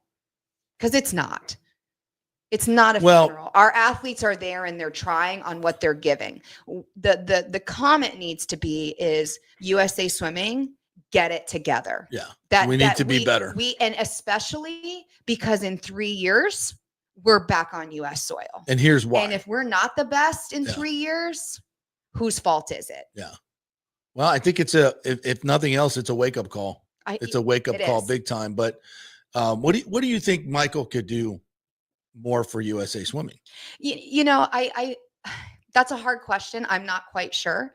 I hope that there are phone calls or he is having conversations with Greg Meehan and he's talking to the new national team director, who I thought did a great job fundraising, talking to media. I think Michael needs to go and do tours and go across the country and meet club teams and meet these kids and go to the development level. Inspire them. And don't do it for the check. Do it because you care. Yeah. Where is the charity giving in this? Okay. And I had a great conversation with a person yesterday who is a very successful business owner. And I think this can be the message. The person told me that when I started my business, I knew it was my duty to give back to the community of the success of my business. And if it only meant donating $100 or supporting a youth athletic team, then that's where I started. This person, since the mid 80s, has donated and provided back to our community over $1 million now. Wow. And so there needs and it starts small. And it starts small. But if you are, and I wish I was in the position that I could say I had $1 million, what could I do with that? Right? I always said if I won the lottery, I would build a pool. Yeah. And I would offer free swim lessons. Yeah. Right. If I had that, I would do that. My wife and I talk about that all the time. The reason we want to be rich is so we can give it away. Yeah. I mean, I want I have like this kind of dream house, and I would have like a boat. Like my dream car is a new 4Runner. Like, I mean, that really, like, I don't want anything fancy. I want just like the new 4Runner, but they're like $60,000. But no, it's the aspect of giving back. And that's what I think I would like to see Michael do. I would like to see him give back to the sport that gave so much. Absolutely. And it cannot always be about what comes into your bank account. Well said. Well said. All right. Speaking of bank accounts, we got to take another break. And we'll come back and we're going to get to these great comments. You guys have been lighting it up today. And I have a co-host, so I can't get you guys in as much today. I'd rather hear her talk than you guys. So that's kind of we'll give them time. And I know you guys would rather hear her talk than me. So it's all good. All right, quick break. We'll come back on the other side and we'll get to your great comments. Orestes is supposed to stop by. We'll not even go to break here in a second. But in the meanwhile, I can tell you about the great folks at On-Site Construction. If you're looking to add on to your home, if you're looking to renovate your home, if you're needing a contractor when the hurricane comes through, you better get one now and get in the preferred client list. And that is onsiteconstructionfl.com. Go to the website. Jason Fawcett is the owner. He will take care of you. He'll come out and look at your house and get on that preferred client list. So if there is a hurricane, you know who your contractor is. It's onsiteconstructionfl.com. Back in 3. JP here for Riveters, the official sports bar and grill of the JP Peterson Show. We're located just south of Ray J and Steinbrenner Field, so it's a great pre- and post-game spot, and the happy hour is amazing. Monday through Friday, 3 to 7. Check out these specials. $3 Bud Light drafts, $4 domestic bottles, $5 wells, $6 premium wells, $6 cocktails like margaritas. That's unheard of. And the Riveters food is freshly made daily. No freezers. Happy hour food specials include $3.50 tacos and barbecue sliders. $6 you get edamame or chips with the beer cheese, which is amazing. $8 buffalo chicken dip, my favorite. The truffle fries, chili cheese fries, also $8 at happy hour. As well as other specials throughout the week, including Taco Tuesdays, you get $3 tacos, and Wing Wednesdays, 7 o'clock to 1 a.m. in the morning, you get our amazing wings, 5 for $5 and $5 wells and wines. That's a good Wednesday night. So if you're tired of the preppy, overpriced, generic sports bars, come see the amazing, friendly bartenders and staff at Riveters, where customer service really matters. Riveters, just south of where the Rays and Bucs play. We'll see you there. Going through a medical emergency without healthcare insurance can cause you to go into crippling debt. In most scenarios, people are forced to either break into their retirement funds or worse, they're forced to file for bankruptcy. The sad truth is that healthcare insurance is crucial in today's day and age. Look, I get it. Many of you think you're never going to get sick and health insurance is really expensive. Well, we can help you out with that. Depending on your income, we can find great plans at huge discounts. God forbid you get cancer, a car accident. It could literally ruin you financially for life. So make the call and find out. Even though the open enrollment period is over, you may have some qualifying life events that can help you get covered right away. It can be very complicated, a very intimidating process, but we can help. Go to our website and check out all the 5-star reviews about our helpful agents. Go to don'tgouncovered.com or call 800-669-1505. That's 800-669-1505. Italiano Insurance would like to congratulate the Bucs on their 50th anniversary season. And you know what?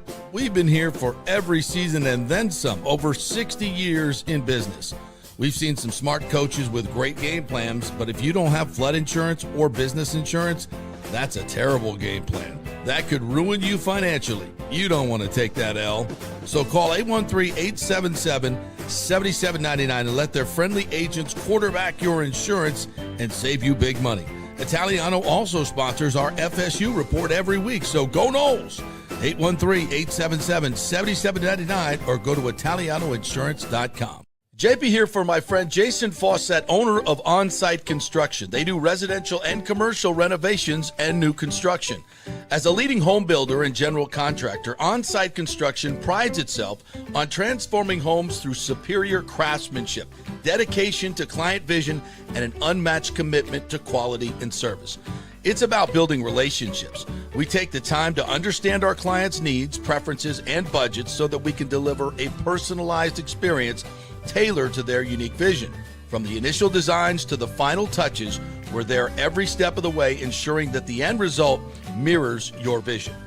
Here are some testimonials from happy customers. G. Gibson says, no hidden costs, very honest, reliable, creative, and communicates well. Reasonable and fair with their pricing, no hidden costs. C. Smith said, did not disappoint. I'm very happy with the work. This company really cares and will take care of it. So if you're just thinking about building or renovating, give us a call and let's see what's possible. 813-579-5789 or check out our website at onsiteconstructionfl.com. Are you having legal issues with a business partner or other legal business issues? The attorneys at Walters, Levine, and DeGrave can help. Call 800-616-0384 for a free consultation. At Walters, Levine, and DeGrave, we've redefined what a law firm can be with top-tier attorneys, personal service, and 26 years of success. From business law to civil litigation, we deliver smart, client-focused solutions. Walters, Levine, and DeGrave recently won a $6.4 million jury verdict from a large real estate developer, and they can win for you too. Walters, Levine, and DeGrave. Let's solve it together. Not attorney spokesman. For a free consultation, call 800-616-0384 or go to walterslevine.com. Offices Tampa, Sarasota.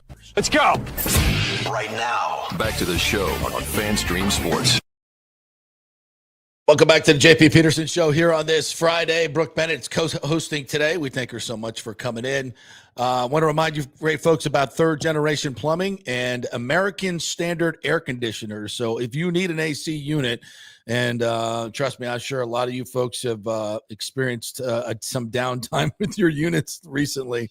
It's just been so brutally hot. But that's why you go with third generation plumbing and American Standard. They are the standard in air conditioning units. They are the top rated in saving you money and energy savings and performance and longevity. And American Standard and third generation plumbing will also give you a 1-year maintenance package for free with your new unit. So if you need a new unit, you know who to go to. Third generation plumbing. You'll get the best deal, the best service, and the most prompt service. And American Standard, their partners. So those two combined will get you through a very, very hot summer. So go to thirdgenerationplumbing.com and they will take care of you. Thirdgenerationplumbing.com. They also do AC. All right, you want to get to some of the comments? Yeah. Oh, they love you here. My lovely best friend, Lisa Castellino. Yes. She says hi. She said, I'm killing it. And I said, oh, thank you. What's up, Lisa? And she says, I'm watching you. Text me right now. Love you. She's awesome. Sergio Biltres says, wow, she's easier on the eyes than Tim, besides being very smart and a great Olympic athlete. Tim is my normal co-host. Sorry, Tim. Well, the bar is low, but still. Good dude, but not an Olympic athlete.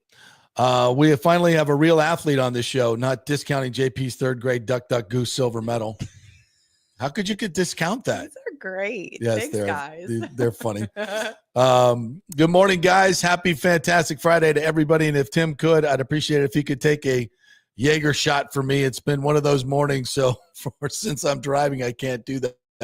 From Kenneth McCleary. Tim usually takes 2 Jaeger shots during the show. That's another thing that not happening. I do tequila. I had Jaeger on my 21st birthday and I never touched it again. Yeah, that'll do it. I think a lot of us have had that experience with the Jaeger. There's years I just see the bottle in the bar and I just get the chills. I'm like that with bourbon. Jack Daniels. I had a very bad experience on Jack Daniels, and the next time I even smelled it, my body went, "Oh yeah, I remember that." Nope. Stay away. Michael Lewis says Eddie Alvarez won Olympic silver medals in speed skating, and baseball. Whoa. He's one of the 6 athletes to medal in both winter and summer games. I need to save that. I did not for know my data going into Eddie Alvarez. Eddie Alvarez, one of 6 athletes to medal. Okay. Olympic silver medal in speed skating and baseball. Did he say what years? Did not. Okay. Did not. Danny looked that up. Eddie Alvarez. Richie P says spending $60 million plus on the Trop will never make sense, no matter how our city councilmen try to spin it ridiculous. What happened to Florida Doge SMH? Well, I mean, I think Richie explained it pretty well, and the bottom line is the Rays had an opportunity to help out the city of St. Pete and you have an owner who's going to get a $1.7 billion windfall in selling the team. So, this market made him a billionaire by buying the team, and the team increased in value because of this market. And you would think that maybe some of that could be given back to the city for all the money that they've made him. But instead, he tried to get more money out of the city in a settlement. Well, I think I think what I got You out can't of make this stuff the up. call today was, look, this is what is going to be done. It's already in the process. We are not going to change it. And I think the big picture is what's going to happen after 3 years. And then we can come back and look, I think hearing from Richie in the city of St. Pete, they've kind of done everything they can within With walls. what they're working with. Yeah. Right. No. But then what happens after the 3 years? Where the Rays are, where the stadium is, where they're playing, and then what happens there at the Trop. Then I think we can go back and we can have better and bigger discussions on are they doing right for the community now that the Rays have the opportunity to do right for the community as well. Here's what I see happening. I hope happens. So this new ownership group comes in. The city works with them, and they're going to build a new stadium in Tampa.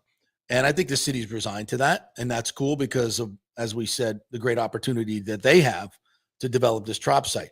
But in the 3 years hence, and the Rays are there, I would love to see this new ownership group come in and invest in the community. They're already going to invest and pay up to 60% of the new stadium in Tampa.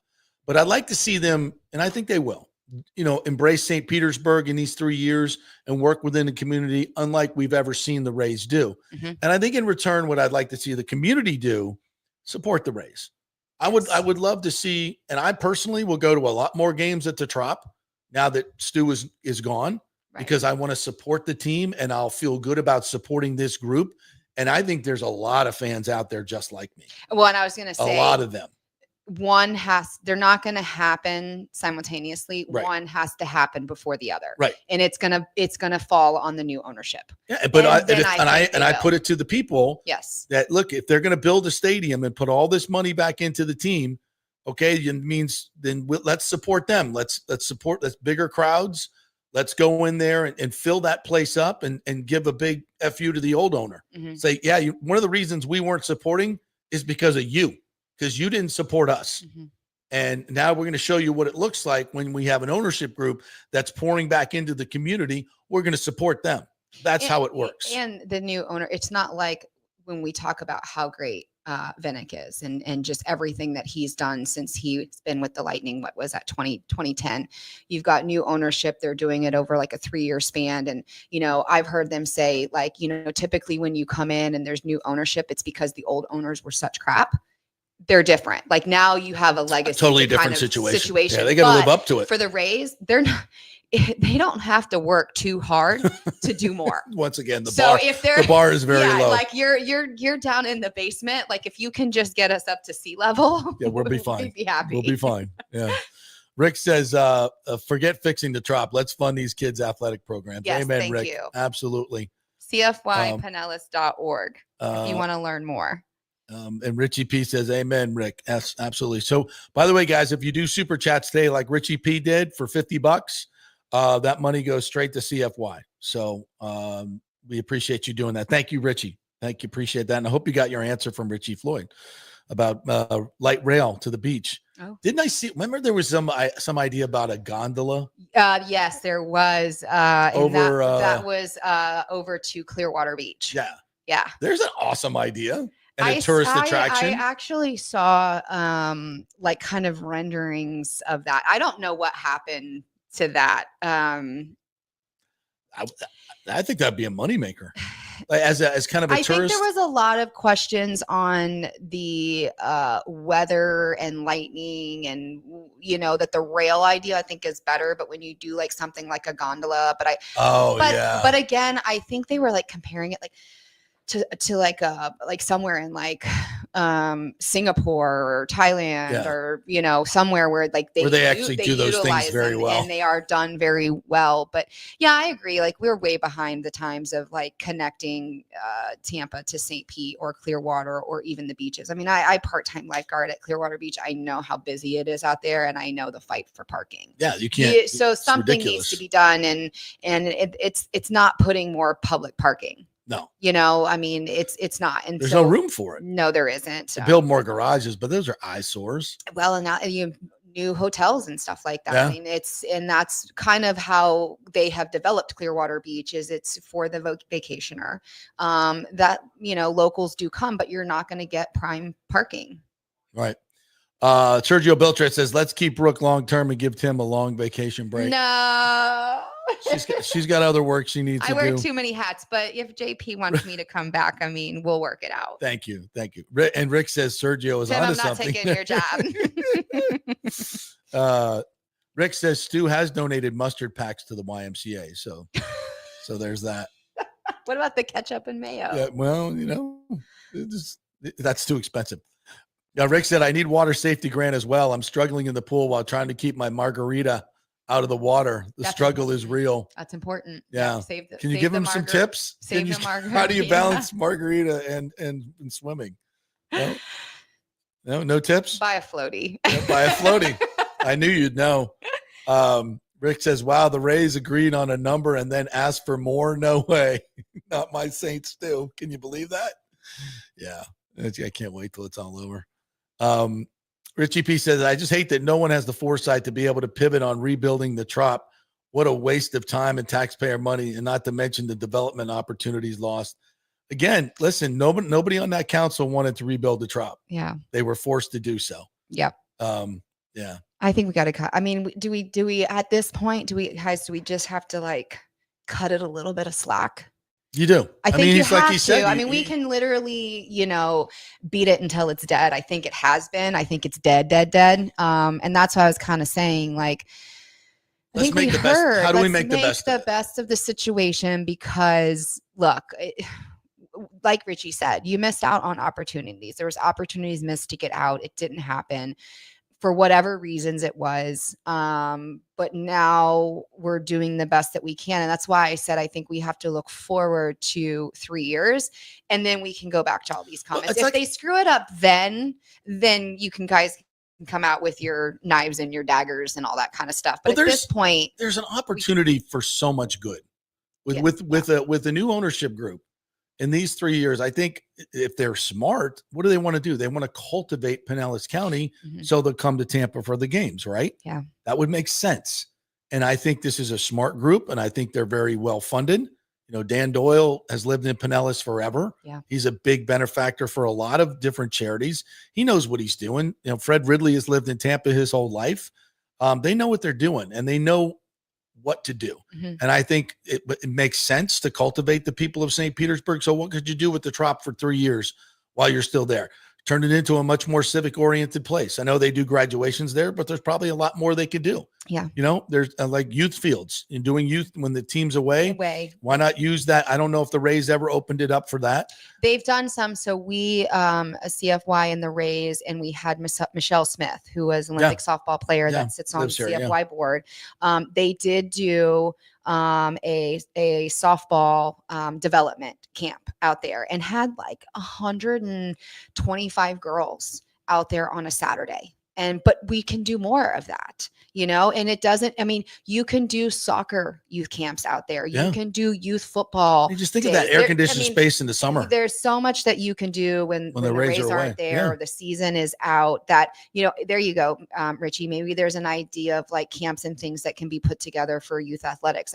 Those fields are very easy to mark up, and it doesn't have to be essentially games, but it could be certain times of certain youth seasons that you're going to create some type of atmosphere going in there. And I think that's an experience for the kids. You're giving the kids an experience. Well, it's been my understanding that a lot of the times people went to the Rays for things like that. It wasn't well received. I had a person that was involved in the bowl game they used to play there.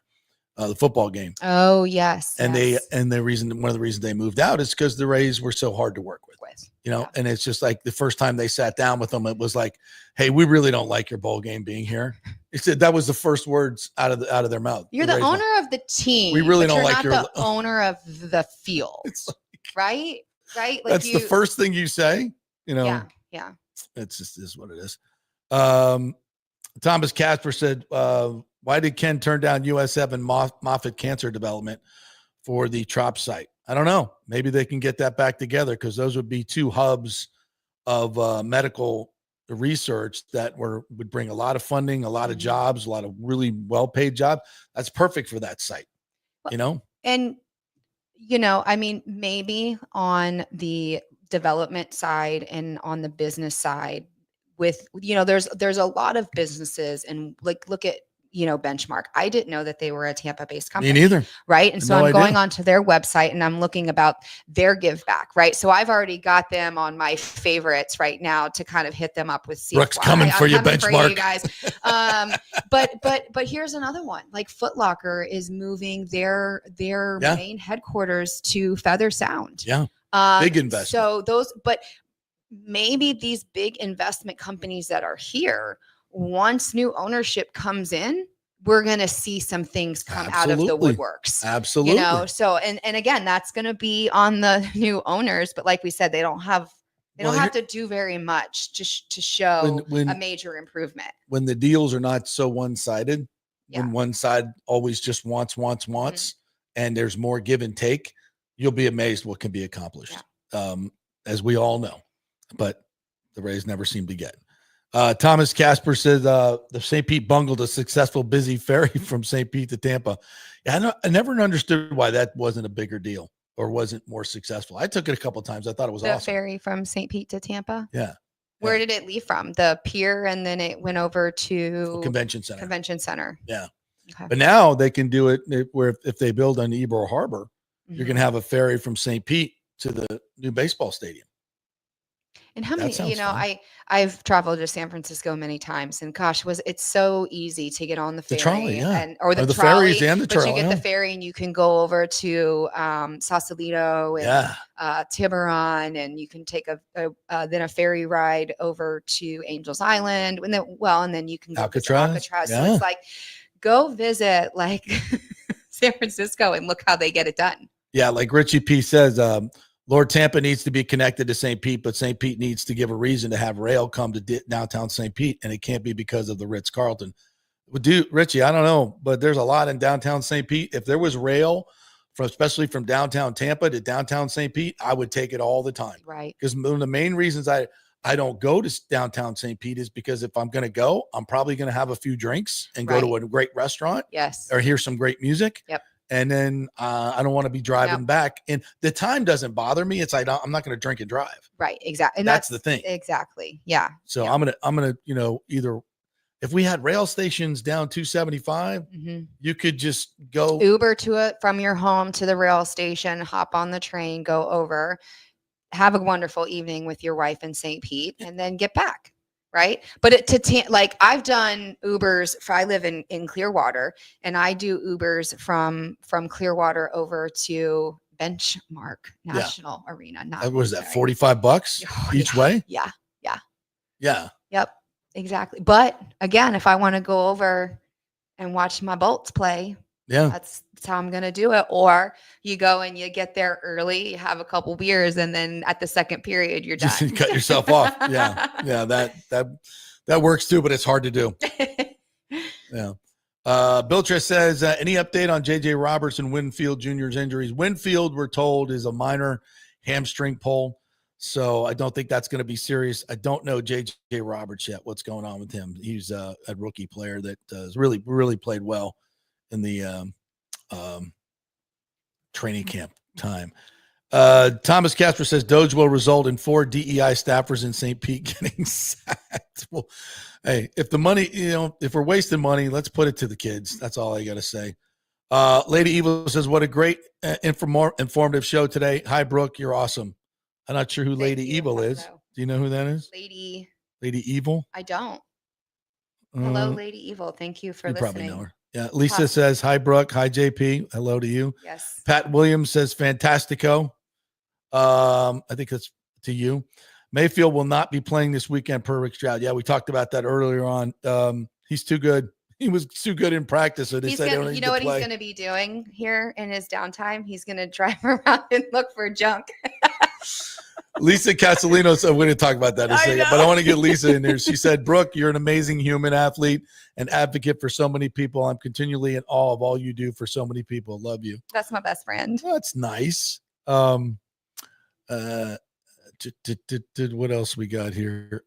John Hill says the USA Junior Girls Open. May USA girls now play under other countries' flags to get funded. Oh, wow. Oh. I.e. the 16-year-old girl who won in July played under Canadian since Canada pays them where the U.S. does not. This is what you're talking about. So now these athletes that train here are going to go with other countries and represent them because they care. Because they pay and we don't. Yes. What are we doing? I'd have to go back and look, but Leon Marchand, who won 4 Olympic golds for France in the Paris Olympic Games, something like the government gave him like $1 million or something. I mean, it was a very big, nice bonus that he was. And I mean, he is, God, and again, yes, we have a lot of sports, the US. I mean, you can turn the TV on literally every night and there's something, like I said, we're not comparing them to, we cannot compete with the NFL, Major League Baseball. We just can't, but we've got to get somewhere where we're supporting these athletes. And they have a way to train, support themselves, but then transition. There is a hard transition from everyday life being an athlete to then transitioning. And it doesn't even matter if you have a direct path. I mean, there are Olympic athletes that have gone to be investment bankers and have gone to be Jenny Thompson, the swimmer, is now an anesthesiologist. It doesn't matter what education you have, what college you went to, what career path you want to take after. There is a transitional period, and the governing bodies of these sports need to support within that transition period. Yeah. Absolutely. Totally. I give Noah Lyons a hard time because he goes out on his bike. He's in full training mode and he can go on really any day of the week that he's here and go ride 40 miles. And I'm like, man, it must be life living the athlete life nicely, because here I am. I'm waking up at 4 a.m. because I still You're still training. And I'm training, and I'm actually training. A funny story. I'm doing so. I co-direct a multi-team sport called Kennedy Law Racing, and this is kind of a new adventure for me, but it's a lot of fun. We've got about 100 members. One of our members is about to do her 100th Ironman at Ironman Florida. 100. Her 100th. So think about that. If you've ever done one. And then you were like, so she's one doing and done. Like 4 or 5 a year. So she's at 96 right now. Her next one is in 6 weeks, and then she'll be ready to go her 100th at Ironman. Tell everybody what the Ironman is. Ironman is a 2.4 swim. It's a 112-mile bike, and then it's a 26.2 run. Okay. Right. In concurrence, by the way, folks. One right after the other. One of the very cool things, and I feel like we can kind of like start talking about this. Ironman is not known for doing relays. They do relays for the 70.3s, but not for the full. Because Jill Walker is such an amazing individual and athlete, they have granted her relays. And so we have put relays together through our team and her friends and her network. And I got asked to be on a relay. Nice. What do you think I'm doing? Well, I know what you're doing. No, but you people don't. will be shocked that you're not swimming. Yes, you already told me. So I did. So I am not swimming. So I was asked for other I think that's reasons. Bad team managing, by the way, because I think you'd be better at swimming. There's reasons and there's a story to allow someone that physically is not able to, because of health reasons, run anymore. But then the option of the bike and swim, but was a swimmer, and it is easier for her to train for the swim. So I have stepped up to do the bike. And good this for is you. a whole good for me. My butt doesn't think so. Yeah, but like, how far ahead would you guys be if you were swimming when you got out of the? No, I mean, it doesn't matter. Yeah. But I actually, and so then I got asked, a friend of mine who is doing the run portion of the relay that I'm on.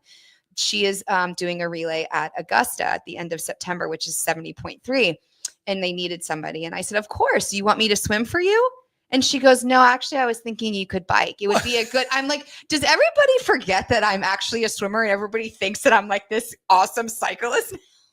Well, that's great that they think that, but they shouldn't be forgetting that you're a 3-time gold medal champion in the distance swimming. When I told my dad this, he goes, oh my God, please tell me they didn't ask you to run, because nobody has the time of day for that. Are you not a natural runner? Oh God, it's bad. I cannot. I do. I've always said I wanted to do an Ironman as a bucket list. I'll probably be a one and done.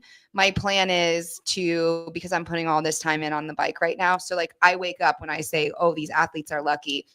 Now it's like getting on the trainer at 4 a.m. in the morning to get a 3-hour ride in before you go. This morning I split it. So I did a little bit on the trainer and then I popped outside for about an hour and a half before I came in here, which I love it. I get to, I'm like a junkie and I get to train for something. So I love it. It's exciting, and all the new things that I'm learning. But what my goal is I'll have a year then to just figure out how I do 26.2. So my goal is to do Ironman Florida in 2026. I'll probably be one and done. Because I'm liking the bike. The crazy thing is so the 112, I'm saying my goal is going to be under 6 hours. That's a long. I'd rather swim 6 hours. That's a great time. For your first? But I'm just biking. No, just for the bike. Okay, just for the bike. Oh, like for doing the swim, the bike, and the run. Yeah. What's the whole time? So I get, okay, so let's put it together. 2.4. I'd probably swim that in under an hour. Under an hour? Yeah. I'd easily under an hour, because I'm a 3. I mean, basically on average, depending on a course. 2.4 miles in under an hour? I mean, I can you swim. I can do a 5K at right about an hour, and you may be a little bit over because I would be doing all the stuff afterwards. Right. But 2.4 would be under an hour. And then you say, if you do, a 6-hour bike, so you've got 7 hours. And then I'd probably be a good 4+ on the 26.2. Wow. Yeah. So yeah. God, and at the time, it's just crossing the I can't even line. imagine doing that all in one day. No, but I did swim 10 hours one time. I swam from the Skyway Bridge to the Courtney Campbell, and that's 24 miles. And that took me 10 hours. Holy shit. Do you do that with a shark cage? No. No? There's sharks out there. Really? Wow. Wait a minute. Seriously? There's sharks out there. They have no interest in me whatsoever. Here's what I tell my boys when I do open water swims. One, I say sharks are mythical, mermaids are real. And I tell my boys, and I say, I wish that were true. I said, what is mommy? Mommy is a mermaid. And what are mermaids to sharks? That's your kryptonite. Right. So that's what I tell my boys, and that's it. Shark attacks, right? Beaches, shoreline, fish, surf, things like that. Swimmers swimming on the surface. Are they there? Are they sometimes close? They're curious creatures.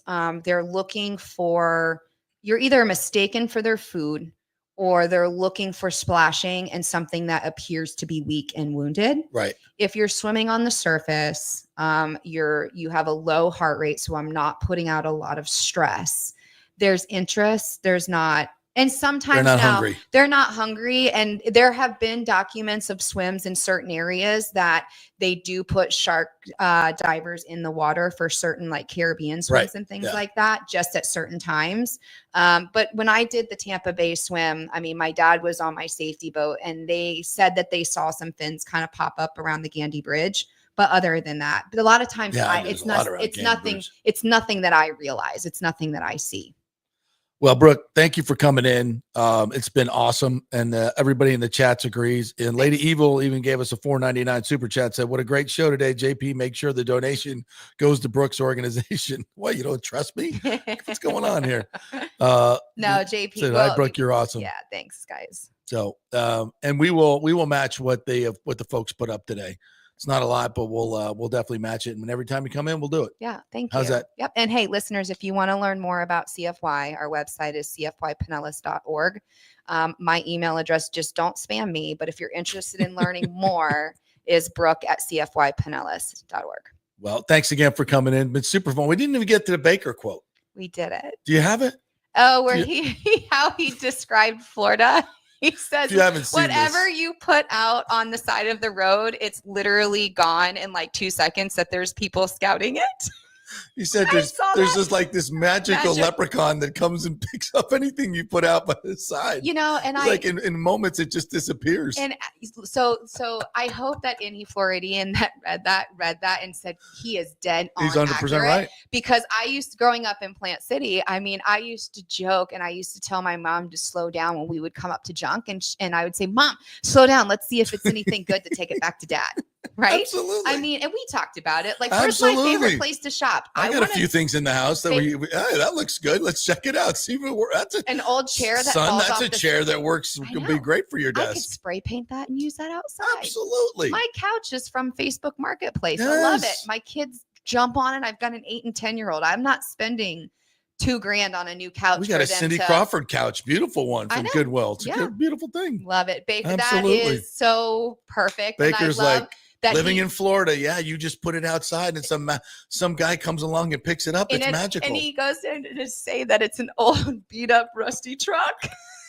There's some old guy riding around in a beat up rusty truck. He just takes everything away. It's like a ping, like they automatically know, and it's gone and it vanishes. Well, he lives on Davis Island, so trust me, they're hawking. That's good stuff. That's really good stuff. Out in Plant City, man, in the country where I grew up. Come on, I mean, there was all kinds of stuff out there, but that's Florida. I like that he realizes that is Florida, that we're not all these big high rises and condos and stuff on the beach and vacationing. That there's no place like Florida. There's real roots in the middle. I'm of a our cracker state. too. I'm from Hollywood. I was born and raised here. Yeah.